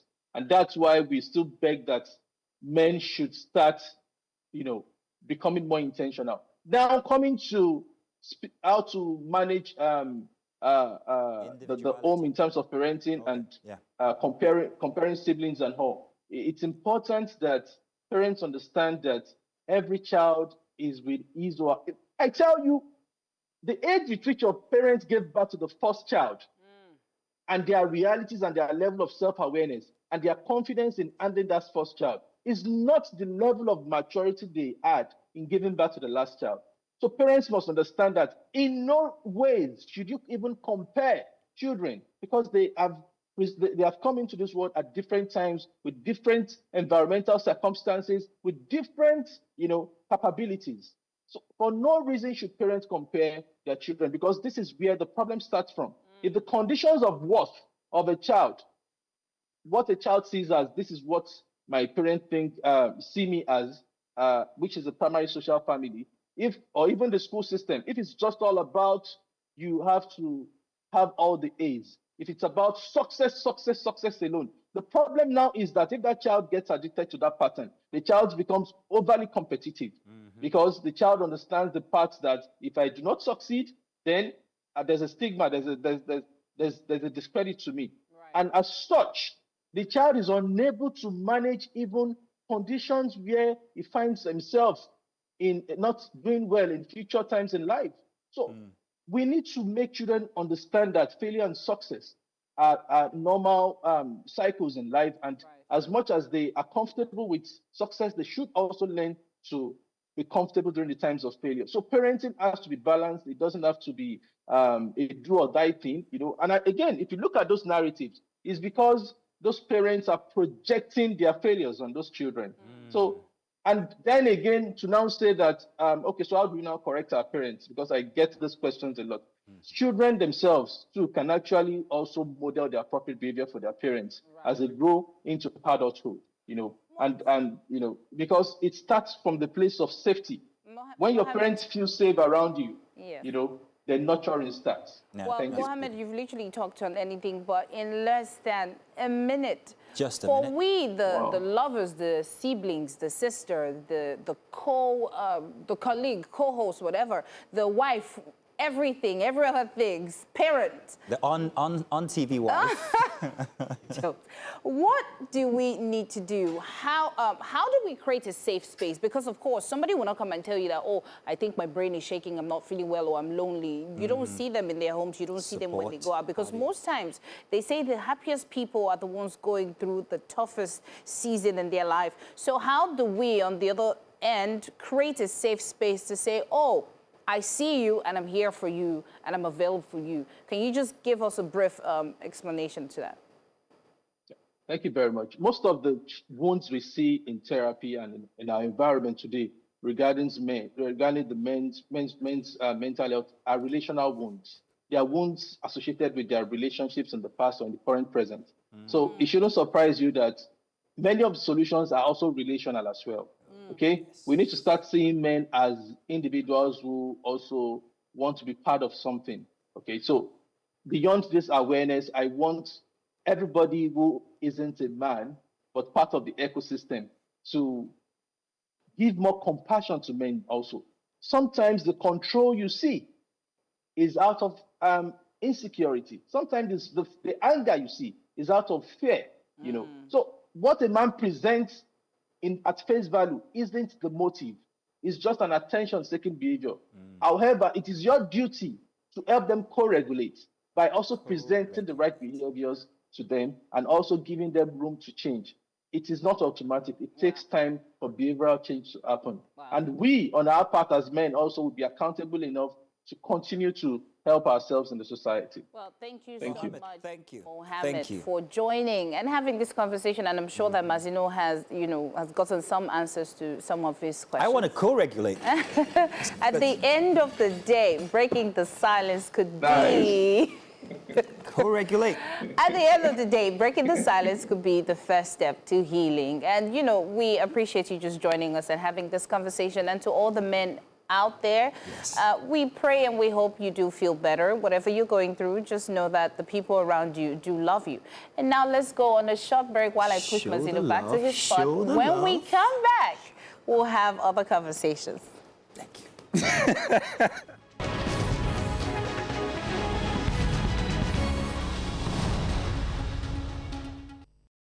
Welcome back. I am Queen Celestine, and this is the news at the hour. We'll begin with development involving Nigerians in South Africa as the federal government moves to repatriate citizens amid growing anti-immigrant sentiments and renewed xenophobic tensions. The Federal Ministry of Foreign Affairs says arrangements are underway for the voluntary return of more than 1,000 Nigerians currently residing in South Africa. According to the ministry, screening for the repatriation exercise commenced on Thursday as part of efforts to ensure the safe and orderly return of affected citizens. Spokesperson Kimiebi Ebiefa says authorities expect over 1,000 Nigerians to register for the program, although the final figure is yet to be determined. Into security matters, the abductors of retired Major General Rab Abubakar, a former director of Defense Information, and his wife have released a video showing the couple in captivity. The couple were kidnapped along the Maraba Musawa Kafin Sodi Road in Matazu local government area of Katsina State near Zakimbo village. In the video, which has circulated on social media, the abductors outlined conditions they say must be met for the couple's release.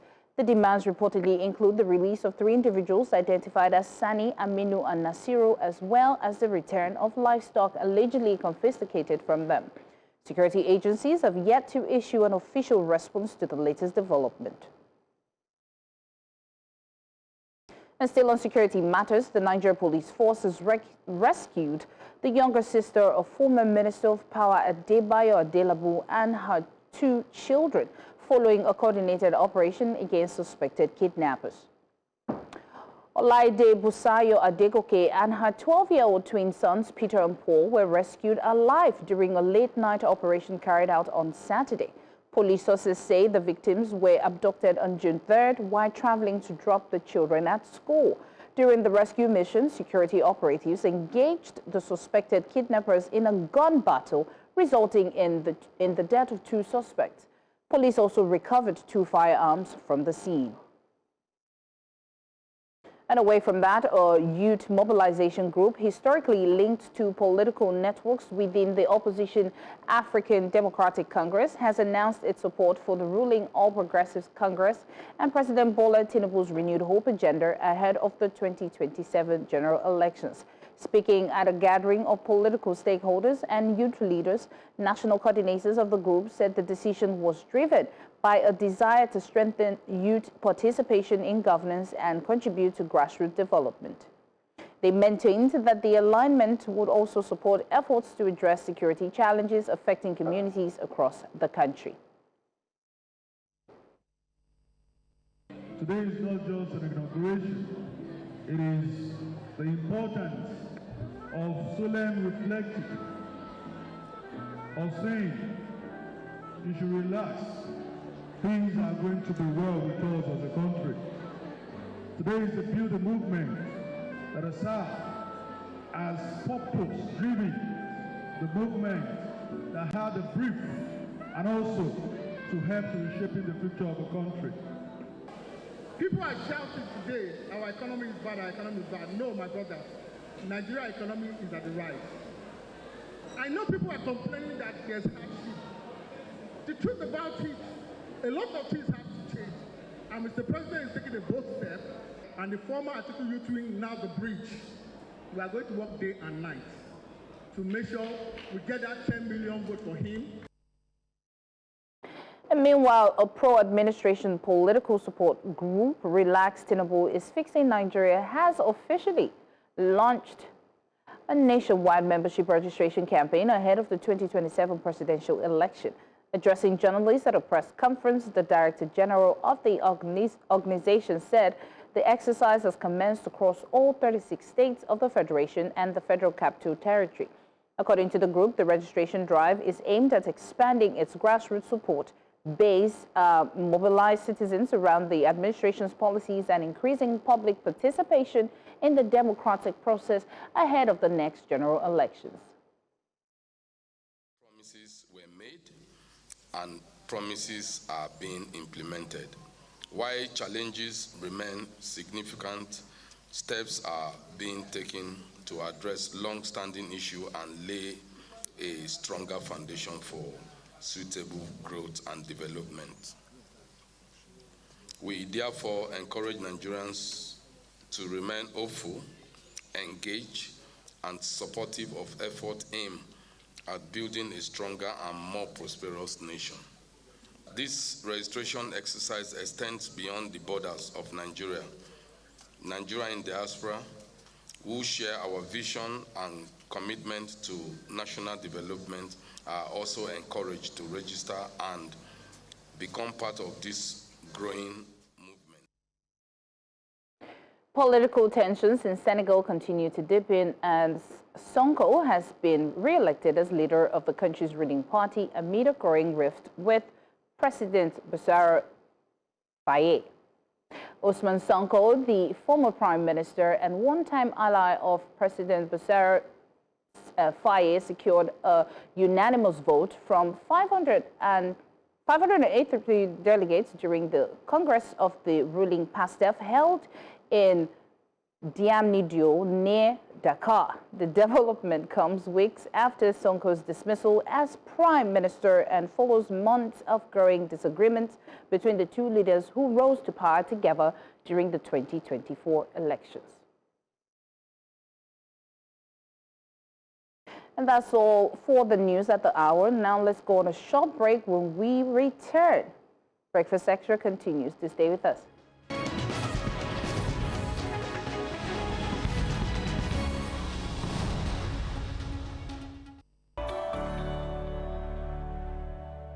Welcome back inside our third hour for Breakfast Extra. Now, as the world marks World Environmental Day 2026, the warning from scientists and environmentalists, well, it advocates and also environmental advocates is becoming harder to ignore. Rising temperatures, extreme weather events, biodiversity loss, and environmental degradation are no longer distant concerns. They're actually now daily realities, already affecting economies, affecting food systems, and also communities around the world. For Nigeria, the implications are particularly significant, from flooding and erosion to desertification and changing agricultural patterns. Climate-related challenges are increasingly shaping livelihoods and development outcomes. The conversation has therefore shifted from whether climate change is happening to how quickly governments, businesses, and citizens can respond. Yes, and this message this year is clear. Climate action cannot be left to government alone. It requires collective responsibility, sustainable business practices, stronger environmental governance, and behavioral change. And to explore these issues, we're joined by Ugo Ogoke, Group Managing Director and Chief Brand Strategist of SMP Communications Ltd. And of course, we have Josephine Uba, who's the co-founder of 1 Million Trees Initiative. Good morning. Good morning. Morning. It's good to be here. Yes. Good to have you. I don't know where to start. I feel like a lot of Nigerians, when we hear climate change, we're wondering, like, what's our own inside? What concerns us? Let me start with you, Ms. Josephine. Can you just give us a view of what we're talking about? What are we facing? Let Nigerians understand what they are in for. Yeah, we're really in for a very tough time. It's already here with us, like we heard here. It is not just, we're not talking about it again, we're feeling it, we're experiencing it. It has become experiential. Climate change, weather disruptions, flooding, heat waves, people can actually feel it, they see it, they know it. So that is what, forget about the big jargons and what they say about climate change, what do you call it again? Global warming. Global warming. A whole lot they are becoming experiential. In your home, you know how much heat that you're experiencing. I know how much heat I'm experiencing. And the flood too, you understand how heavy it has become. The wind has become fierce, more fierce than it used to be. And so all these are weather disruptions, all these are climate change issues. And so whether you like it or not, I'm not going to sound as an alarmist, but I think we are sitting on a time bomb. Right. Mr. Ogo, let me pick from one of the things she's mentioned. She said flooding, and I will use that because, you know, Lagos and waste is 5 and 6. Should we blame the government that we don't have enough drainage, or we also, citizens also have to take responsibility in terms of how they dispose their waste? I think it is, for me, a case of shared responsibility. Right. Because the government does not help me when I drink a bottle of water and toss it into the drainage. It's not the government that did it, it's me. And we all do it. I'm sure that if you get out of the studio here and walk on the street, it is a commonplace thing to find people squeeze a sachet of water into their mouth, toss it outside there, and it's normal. There's nothing wrong with it. You see people driving their car, drink water, toss the bottle out. Right. You know, so it is a shared responsibility between us, and I think we have not spoken enough to let people understand that she says we are sitting on a time bomb. I don't agree with her. The bomb is up already. The bomb is up already because if you realize that in Lagos alone, just Lagos alone, we generate more than 20 metric tons of we had that conversation this morning, daily. Then you don't understand what the problem is. Now, beyond that, I'm not sure off camera, any of us here can claim that we have planted enough trees as we have destroyed by the paper we use, by the toothpick we use, by all the things we do. Now, come to think of it, at the dawn of creation, the place we call Sahara Desert today, it was not a desert. What happened to the trees? Deforestation. And you know the truth. Whatever happened to Sahara is still happening. Now. And that is why, of all the many things we think we ought to do, let me say here that we can't reverse what has been done, but we can protect it from going worse, from sliding down the slope, you know? And I think that at least the ones that are within our hands, you understand? Let's begin to plant trees. Let's begin to curb our carbon emission. let's begin to live some kind of lifestyle that, yes, global warming will cause plenty of water to come down this part of the world, but let's not clog the drainages. There are many things we can do. It's not so much of rocket science. It's for us to come to the realization that if we don't do something, something will do us. Mr. Ogoke, first of all, let me start by saying there's something nostalgic about you. I can't put my finger on it now, but it's so uncanny. I'll get to it eventually. But let's look at this from the broader perspective now. You talked about the fact that we are not hearing enough of this. You're a communications and strategies expert. So where is that failure? Is it a communications failure? Is it from governance? Or would you say that it's where exactly does the failure lie? As usual, I will distribute it. Okay. Government is not talking enough. When government banned single-use plastics in Lagos, we were saying, oh, they want to kill us. They don't want to kill us. And government, like I said, is not talking enough. Individuals, too, people who are conscious of what the trouble is, we are also not talking enough. And I think that as part of our educational system, I think enough of it is not built into it for people to know that there are certain things you ought not to do. It is shared responsibility at the educational level, at the government level, at the individual level, at the level of organizations like the 1 Million Trees Initiative, where we understand that there's danger. But you see us come to New Central only once in a year.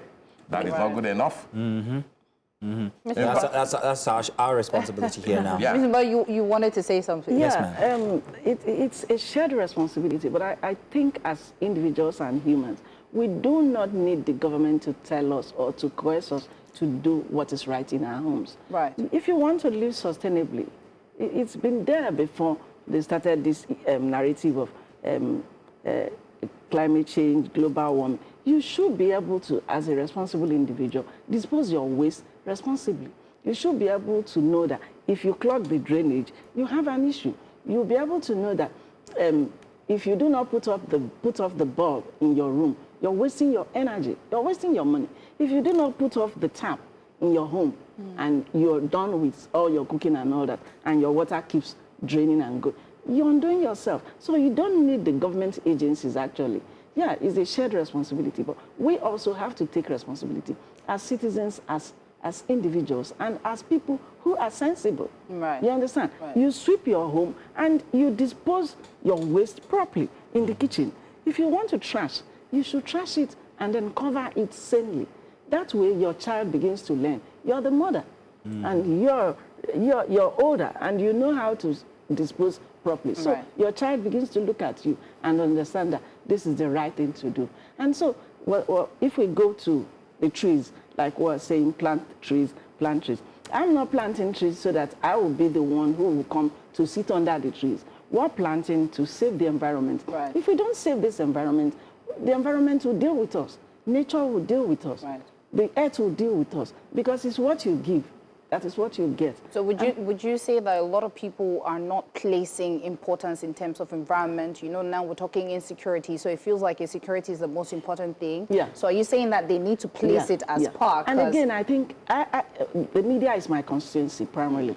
I'm a journalist originally before I became an environmental activist. But even at that, we're also not doing enough. The media should do as much as it should. And then the government agencies, Nigerian organization or something on NOA, orientation agency, they should, when they mount their piece out on the road, you know what that means. So the government should do their own duty, people should do their own agencies themselves, and everybody should be involved, because we have collective responsibility to save ourselves, not just saving the earth, saving ourselves, because we are citizens of the earth. We are residents of the earth. I was telling them, I think 3 days ago, the only good we can do as citizens and as residents, like Muhammad Ali has said, of the earth, is by doing good, and is by being kind to humanity. What is humanity? The earth is part of humanity. You have to do good. And what is your own way of doing good to the earth that you are in? I'm here. I'm not paying rent, am I? I'm standing as Josephine Uba. So give what back. rent am I paying here? You should give back as Josephine Uba. That's a very interesting question, ma'am. I want to take you back to one of my experiences from early this year. I think on the 17th or 16th of March, I found myself in Cross River State. That's my birthday. So No, yeah, I was born on the 17th. 17th. Mine is 15th. Mama, we're related. We're related. You were born when? 15th of March. That's cool. I And was you're 17th. I'm 18. Wow. Whoa, Don't sir, say sir, the correction. When is your March. birthday? 20. Of March? Yes. Whoa. No way. No way. This is a moment. This is a moment. Can we have a cake, please? Please celebrate us. This is beautiful. Yay! Happy This has birthday never to happened all of before. us. March baby. Wow. March baby. Let's just let that sink in.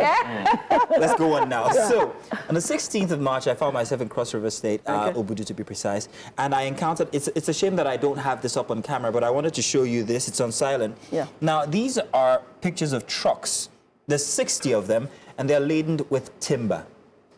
Timber, all 60 trucks counted. I don't know where they're coming from, but I would really love to have traced where they were coming from.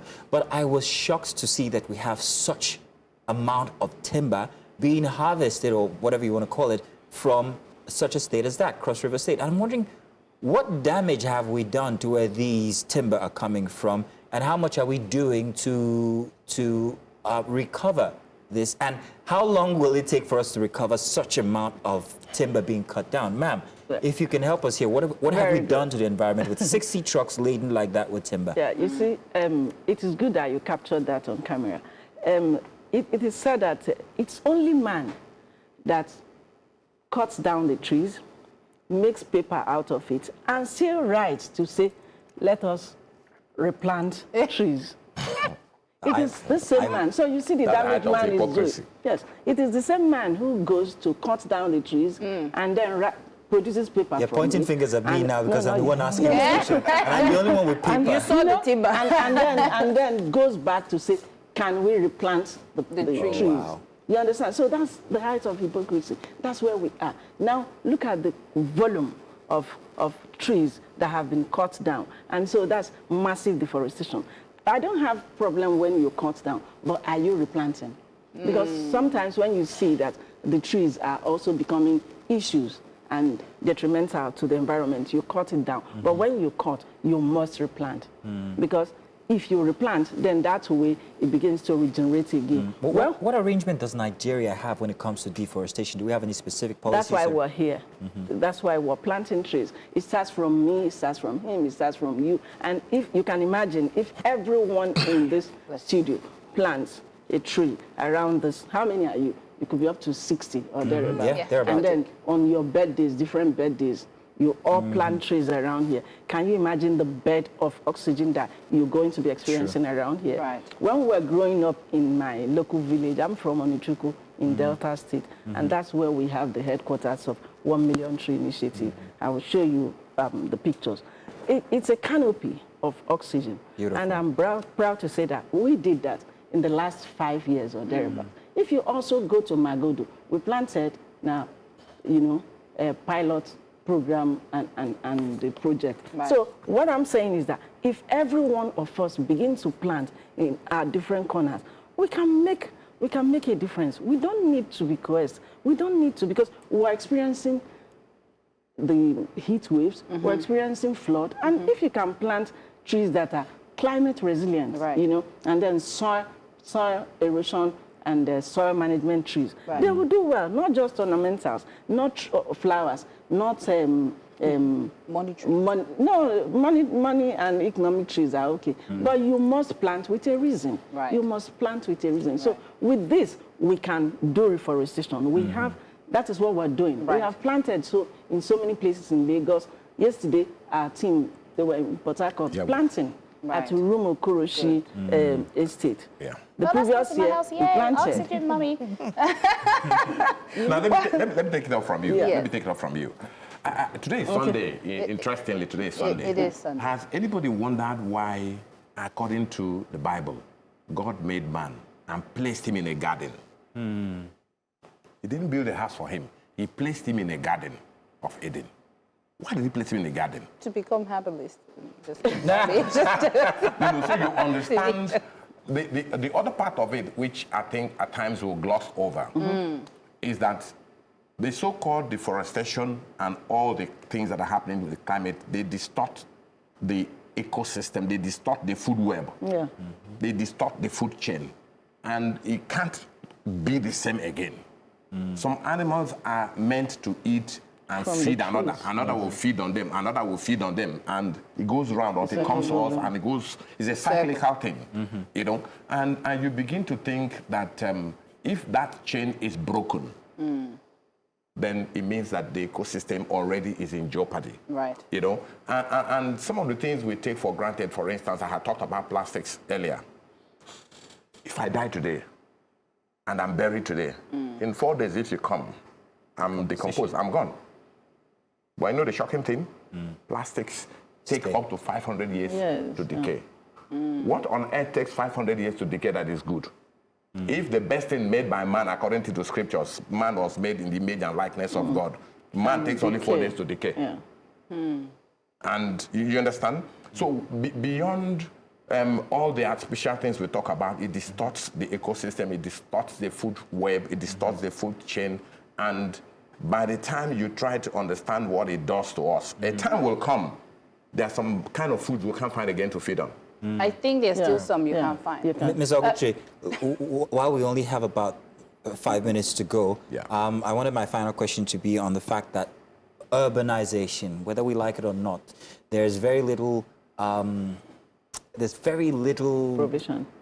What you call it now, given to tree planting or environmental awareness. A town like Lagos, for instance, if you go to Eco Atlantic, it's very beautiful and everything, but there's very little consideration given to whether plants or trees and all of that. And I'm wondering why the government don't have this as a regard when it comes to the environment. We see the urbanization, Lagos-Calabar Highway, there's not much consideration given to nature or anything of the sort. So where, who, and what needs to change? I think that's why we are actually, as much as we can, if we can shout it from the mountaintop, we'll do. Talking about the Lagos-Calabar Coastal Highway, you notice that as they are building, they are planting trees. Are they? Are they? But not as much as they've taken down. Not as much as they've taken down. But the truth is, like we say it here, at all, nine bewitch. You understand? If every road that is built in Lagos is done in such a way that trees are configured into the design of the road, we may not have enough trees in Lagos, but it will help. If you have a building plan and you send it to Alausa and you are told mandated. Plant either a mango or an orange or something, it must be part of that building. We may not have done enough to replace what's been taken off. But imagine that there's a tree in every compound in Lagos. Lagos no go too bad like this. Right. It won't be I can also tell you that, like Bob Marley said, if we do not, that's when it rains, it doesn't fall on one man's roof. A point will come when everybody will begin to feel this heat. Yeah, the jargons may be much, climate change, global warming and all that, but because it's experiential, you run out from your house when the heat comes. And tomorrow you're going to ask, what am I going to do to mitigate this heat around my neighborhood? That way, you will start planting your trees. The government people, if they do not do this now, like I said, when it comes, they will understand and they will start putting that plan into place. When it rains, it doesn't fall on one man's roof. Sorry, before we go. Real quick. Before we go, I think it is very important for us to reiterate. Let it be a takeaway today. Yes. The sub-theme for this year's World Environment Day is nature is not optional. What has happened so far is that we have given nature so much stepchild treatment that is haunting us back. If everything we do is inspired by nature, half of these problems will not be there. If you check any scientific discovery that is, whatever innovation that is inspired by nature, the aircraft flies because somebody sat down and said, oh, how do birds fly? And they understood how birds fly and understood the very, very basic principles of aerodynamics, you understand? And you build an aircraft inspired by nature. If the dresses I wear are inspired by nature, if the food I eat is inspired by nature, we will have minimal distortions. Wow. So that's a takeaway today. Please let's not continue Nature is not optional. Nature is not optional. Beautiful. Thank you so much. Madam Josephine, I think it was Providence that we met because you brought us all together in the same month. Mr. Ogoke, I think I know why you're nostalgic, and you remind me of good old NTA mannerisms. And that's actually it. Thank you. Well, thank you so much for joining. Thank you so much. And that's it for this conversation. Let's go on a short break. When we come back, we have our last conversation. When we read what? Here. Just stay with us.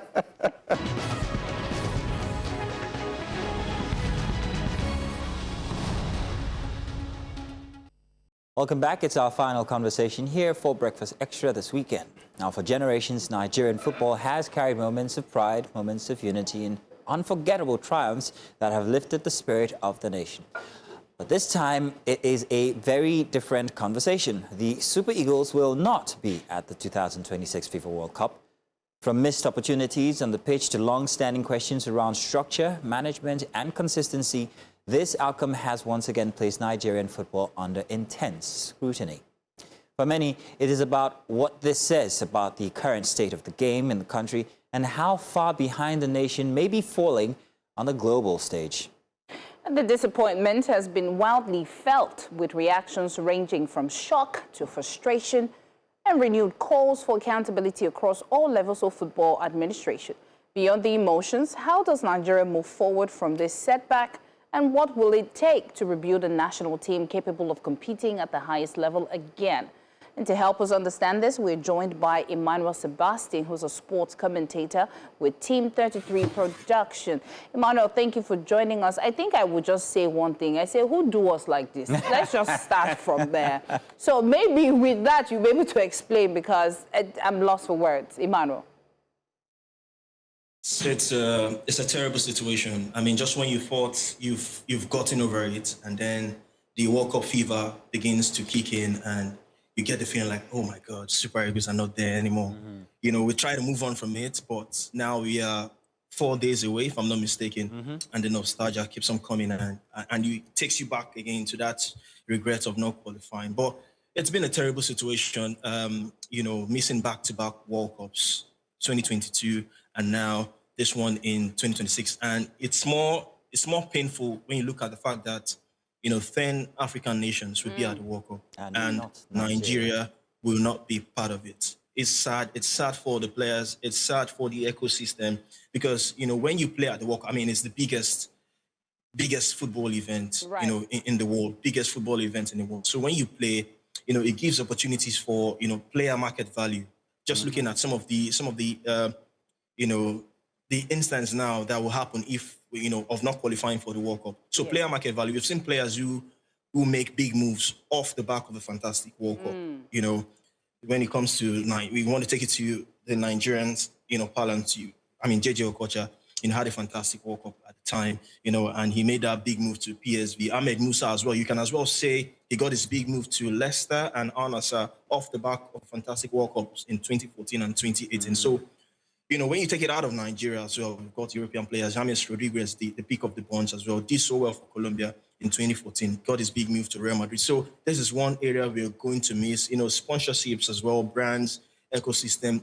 Brands wouldn't make as much as they will make for the fact that Nigeria are not at the World Cup. Talking about Nigerian brands now, because the markets that Nigeria brings, you know, it's a whole lot, you know, so from the jerseys to the players and all that, You mentioned 2022 saying that we didn't make it to World Cup and now we're here. What was the comment? What did they say back then happened that went wrong? And what lesson did we not learn? Because this is 2026. You know, in preparation, everything boils down to the administration. You know, there's been talk of, you know, lack of preparations from the administration as well. So, you know, Nigeria has an undeniable talent pool. You know, we've got talented players. But, you know, the administration in terms of preparation has been really, really poor. You know, we don't get to prepare for friendly games really well. And the fact that we don't have, you know, a stable home ground, you know, at the time over the years. And even though we just have one CAF-approved stadium, you know, and that's, it's not even FIFA-approved, just CAF-approved. So the preparation from the boards, you know, distractions here and there, or lack of bonus payments, you know, players boycotting games, you know, these are little distractions as well. You know, there's been talk as well of the media distracting the team as well. Whenever camp is open, journalists, content creators, everybody just flocks into the Super Eagles camps and tends to distract the players and all that. So a whole lot has been happening. But if you ask me, I think the bulk of the issue boils down to administrative issues. The NFF, how well are they preparing these players for the World Cup? You want to pay them their bonuses in time so they can get to focus on the football and not other distractions of thinking about boycotting games and all that. So it boils down to administration, if you ask me. Emmanuel, so you're putting most of the blame on the administration. Are you not going to say it is shared? You just mentioned that the players are missing... 80%. Yeah, the players so you agree, because if it's a career that they chose, because to be able to be picked to play football, we know how it is in Nigeria. We don't need to go back and forth. A lot of people have football dreams here in Nigeria and they don't make it. So for you to make it, it's a do or die affair. So you take your training seriously. You don't take some certain medications because, it's going to be flagged down. So are you not going to say that, they also have a part to play in not being prepared? And if this is their life they're talking about, don't you think they're also supposed to have protested in a way that the administration will understand that if you're not going to do this well, then we're going to take it up to the highest level? So I would say the bulk of the issue falls to the administration. So I'm not totally exonerating the players from blame, because the players as well have got their own issues as well. Because at the time, the bonus role sparked a huge debate, because if you are playing for a World Cup, like you said, a career standpoint as a footballer, sometimes you want to put bonuses aside and, do the job. And, yes, we know it's your money. You have every right to demand for your money at your own time, because it's your money, it's your bonus. But, you want to focus on the football, because this is the World Cup we are talking about here. So as a footballer, you should do away with every distractions and focus on it. And we've heard, talks about players not early enough to preparation camps. One issue or the other camps. Maybe camp will open maybe Monday. We see players coming to camp Wednesday, Thursday, 48 hours before a game. So that might be, part of the issues on the player side as well. So I would say 20% on the players, but the bulk of it, for me, if you ask me, boils down to the administration, my personal opinion, but not totally exonerating the players from their own blames as well. Right. While we're not exonerating the players, but putting everything on the steps of the administrators, the NFF, I'm wondering, what about accountability? What does real accountability look like? And who exactly do we beyond all the public statements and all the sentiments and apologies and all of that, what does real accountability look like when it comes to us missing out twice in a row the World Cup? Our accountability, I don't think the NFF has been accountable enough, because, we hear, players, ex-players have been coming out to openly, blame the NFF for mismanagement and corruption, whatnot, mismanagement of funds. And, they've not really come out to say, okay, this is how much money we are getting. This is what is coming out from this side, from this other side as well. So, no clarity out there for people to, work with. So they just, keep silent with all the allegations. All they do is to come out and debunk, but there's no proper clarity, no proper accountability. Okay, where did this money go to? How was this funds used? How was it managed as well? So on the part of the NFF, yes, we've seen some of the players come out to own up, come out to take responsibilities as well. But, you don't see that with the NFF. All they do is to come out and make bare statements out there, put bare statements, but no accountability, real accountability. Emmanuel, we also don't see any resignations. We don't see anybody get sacked. We don't see any allowances being withheld. We have 10 African countries inside of the World Cup, and Nigeria is not one of them, and nobody's head is rolling. Forgive my use of the word. I'm trying to make a football reference here, but that's what I'm expecting as accountability. Somebody should get sacked, but nothing happens. And then we go into the next World Cup. Everybody's still keeping their jobs and the status quo maintained. And yet again, we just might lose out. So who needs to get, let's point fingers here. Who needs to get fired? They say everything boils down on leadership. It rises and falls on leadership as well. The NFF president needs to own up fully to this. And, sadly, sad to say this. Does he need to step down, be fired? Does he need to leave? He needs to, because he's not really, lived up to expectations, to be honest.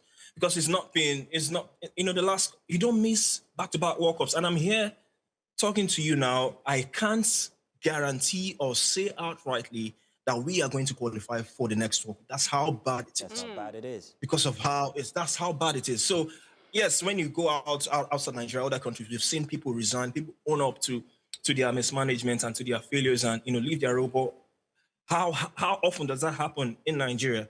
So, and it's sad to say this because it's also looking like the favorites to continue, when it comes to vying for the NFF position in the next 10 years as well. But, when it comes to state FAs, I think that's where the main issue needs to be attacked, our electoral process when it comes to the football body, the NFF and all that. But, I truly agree. Your head needs to roll, just to put it in the way you said it. People need to resign. But it's just sad the way our football has gone in the last couple of years. No doubt, we have a great talent pool. I mean, just in the last 24 hours, the whole world, not just Nigeria, is celebrating a move from a young chap from Kaduna who moved to the Premier League in less than 2 years, Zadok Yohana. Yeah, that's how talented we are as a footballing nation. But, the administrative issues keeps on hampering us, taking us back. So it's just sad to see. And we continue to hope and pray for change. But what's happening behind the scenes for those change to happen? Preparations for the 2030 World Cup needs to start now. Like I said earlier, I can't say that the Super Eagles will be at the next World Cup. That's how bad it is. Yeah. Well, Emmanuel, you've said it all, but I think I just want to say, now that we did not make it, we're always collecting things. Now that we did not make it to the World Cup, what should Nigerians be watching? What do you want them to do?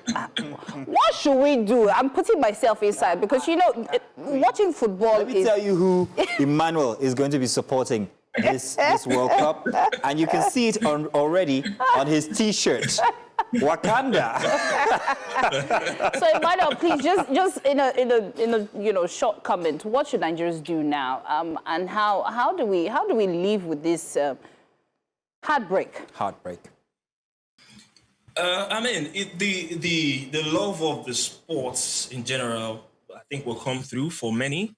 Because, I mean, we all love football. It's the World Cup. We've seen Nigerian journalists as well go as well to cover the World Cup, despite the fact that Nigeria won't be there. It would have been more fun had the Super Eagles qualified. But, I mean, if you have the opportunity to go cover the biggest football tournaments in the world, you still have to go, whether Nigeria qualify or not. So we just have to find a way to live with it. I mean, we've got players of Nigerian descent playing for other countries in the World Cup as well. So you want to use that as a bit of a respite as well. Yes, we know they're not playing for Nigeria, but they've got Nigerian blood running through their veins. They'll be representing other countries. So maybe that might just, I'm just speaking from a personal point of view now. So I love football. I will enjoy the sport. I will enjoy the tournament. I mean, I had a special countdown on my social media channels as well. That tells you how excited I am for the World Cup. I mean, and it's one of its kind. History making. 48 teams will be competing in 104 matches in total, expanded version. First time there will be a round of 32 in the World Cup. So many things to look forward to. The new IFAB rules will be coming into play as well in this World Cup. So as a football lover, you want to see how this is going to pan out ahead of the new football season. So, I mean, this is just me trying to look for ways to fill up the gap that we won't be there, but nothing beats it. I mean, look at the last time when the World Cup 2018, look at the fanfare, look at the excitement, Nigeria, and he made that big move to PSV. Ahmed Musa as well. You can as well say he got his big move to Leicester and Al Nassr off the back of fantastic World Cups in 2014 and 2018. So, when you take it out of Nigeria as well, we've got European players, James Rodriguez, the pick of the bunch as well, did so well for Colombia in 2014, got his big move to Real Madrid. So this is one area we're going to miss, sponsorships as well, brands, ecosystem.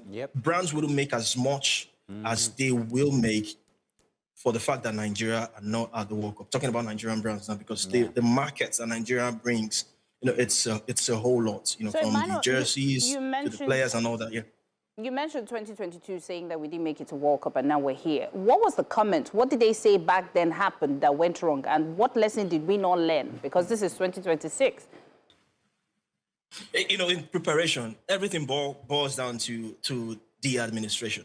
There's been talk of, lack of preparations from the administration as well. So, Nigeria has an undeniable talent pool. We've got talented players. But, the administration in terms of preparation has been really, really poor. We don't get to prepare for friendly games really well. And the fact that we don't have, a stable home ground, at the time over the years. And even though we just have one CAF-approved stadium, and that's, it's not even FIFA-approved, just CAF-approved. So the preparation from the boards, distractions here and there, or lack of bonus payments, players boycotting games, these are little distractions as well.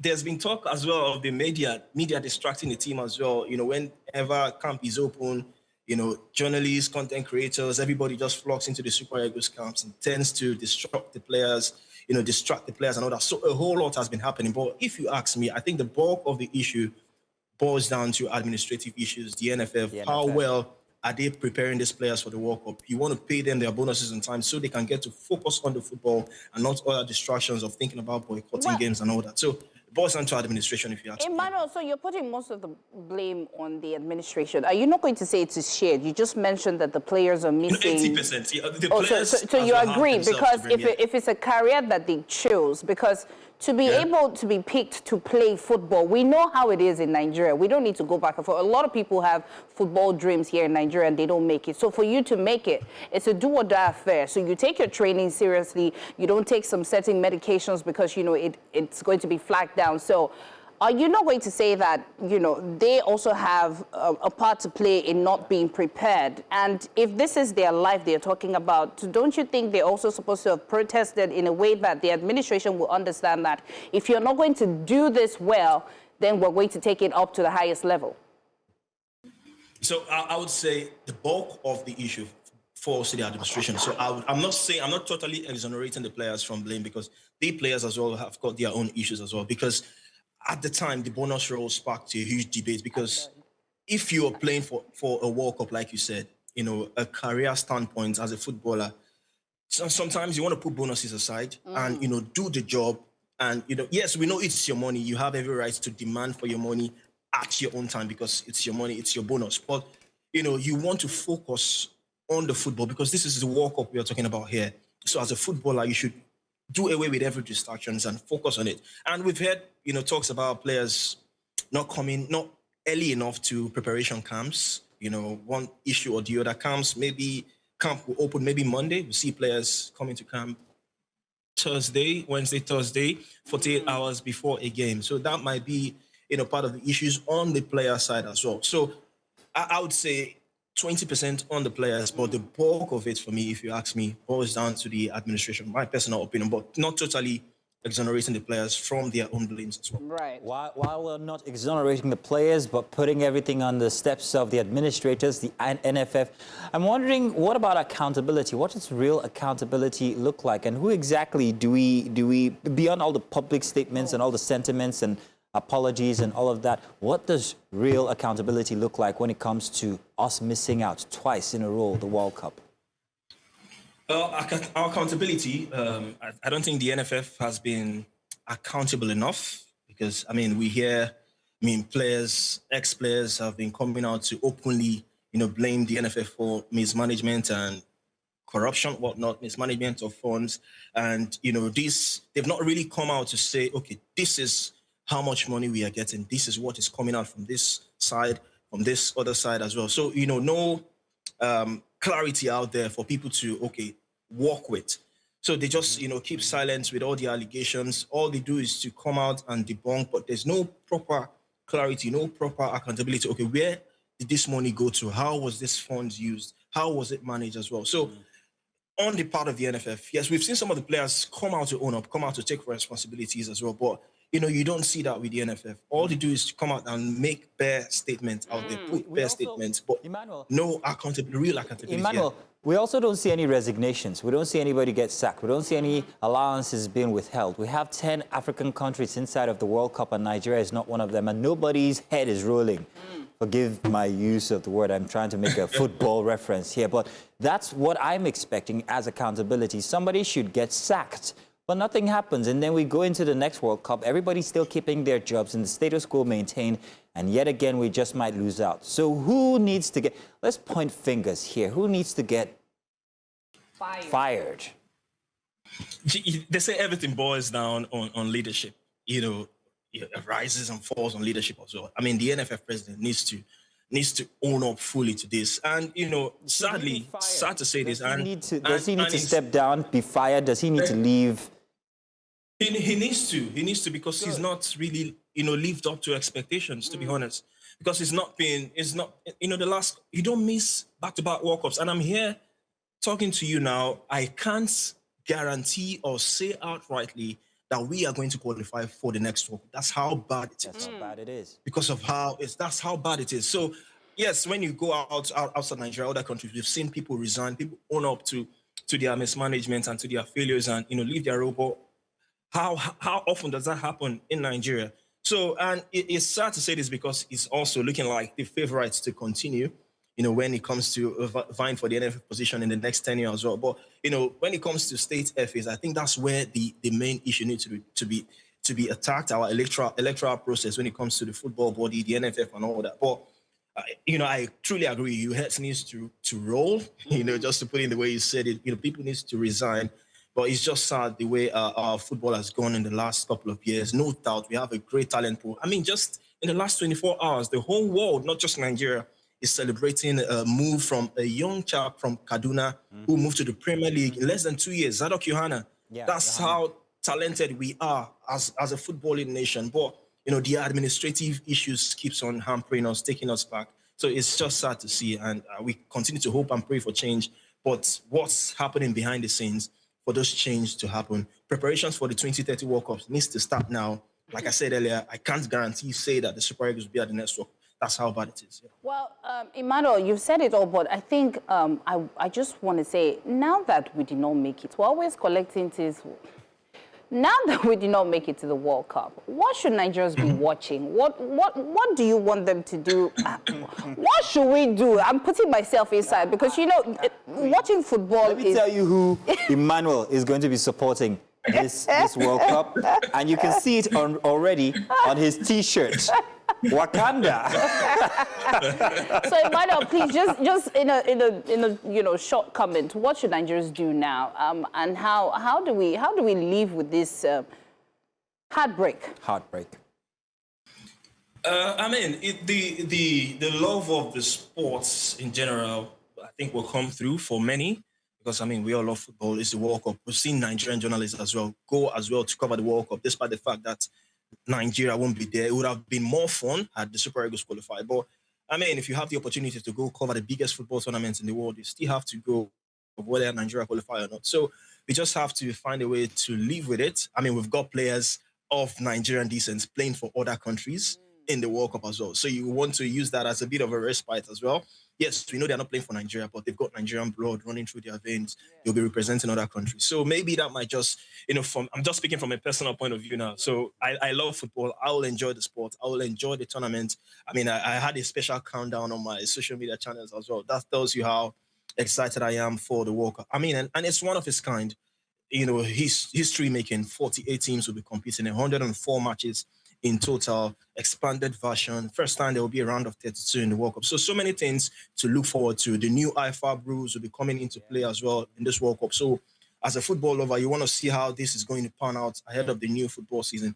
So, I mean, this is just me trying to look for ways to fill up the gap that we won't be there, but nothing beats it. I mean, look at the last time we went to the World Cup, 2018. Look at the fanfare, look at the excitement, Nigeria and Russia going to the World Cup.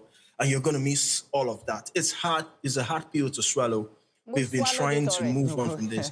So, yeah. Swallowed it already. So we just have to try. Times now we have swallowed. Emmanuel Sabastine, thank you very much for joining us. And thank you so much. With 10 African countries inside of the World Cup and no Nigeria, I think, hey, for me, it's Wakanda forever, man. Just like you. Thank you very much. Thank you for being our last guest here for Breakfast Extra for the weekend. And to all our viewers, I want to say thank you very much for also staying with us. We really had to swallow this pill. It is a very hard pill. And what a way to end the show today. It's been very doom and gloom, and we at least have some positivity. And more doom now. We didn't make it to World I was going to say it's fun, but it's still doom because we didn't make it. Well, make sure you tune in for Breakfast Central for the trio, Joe, Benga, and Olive. Till next weekend, au revoir. Wakanda forever.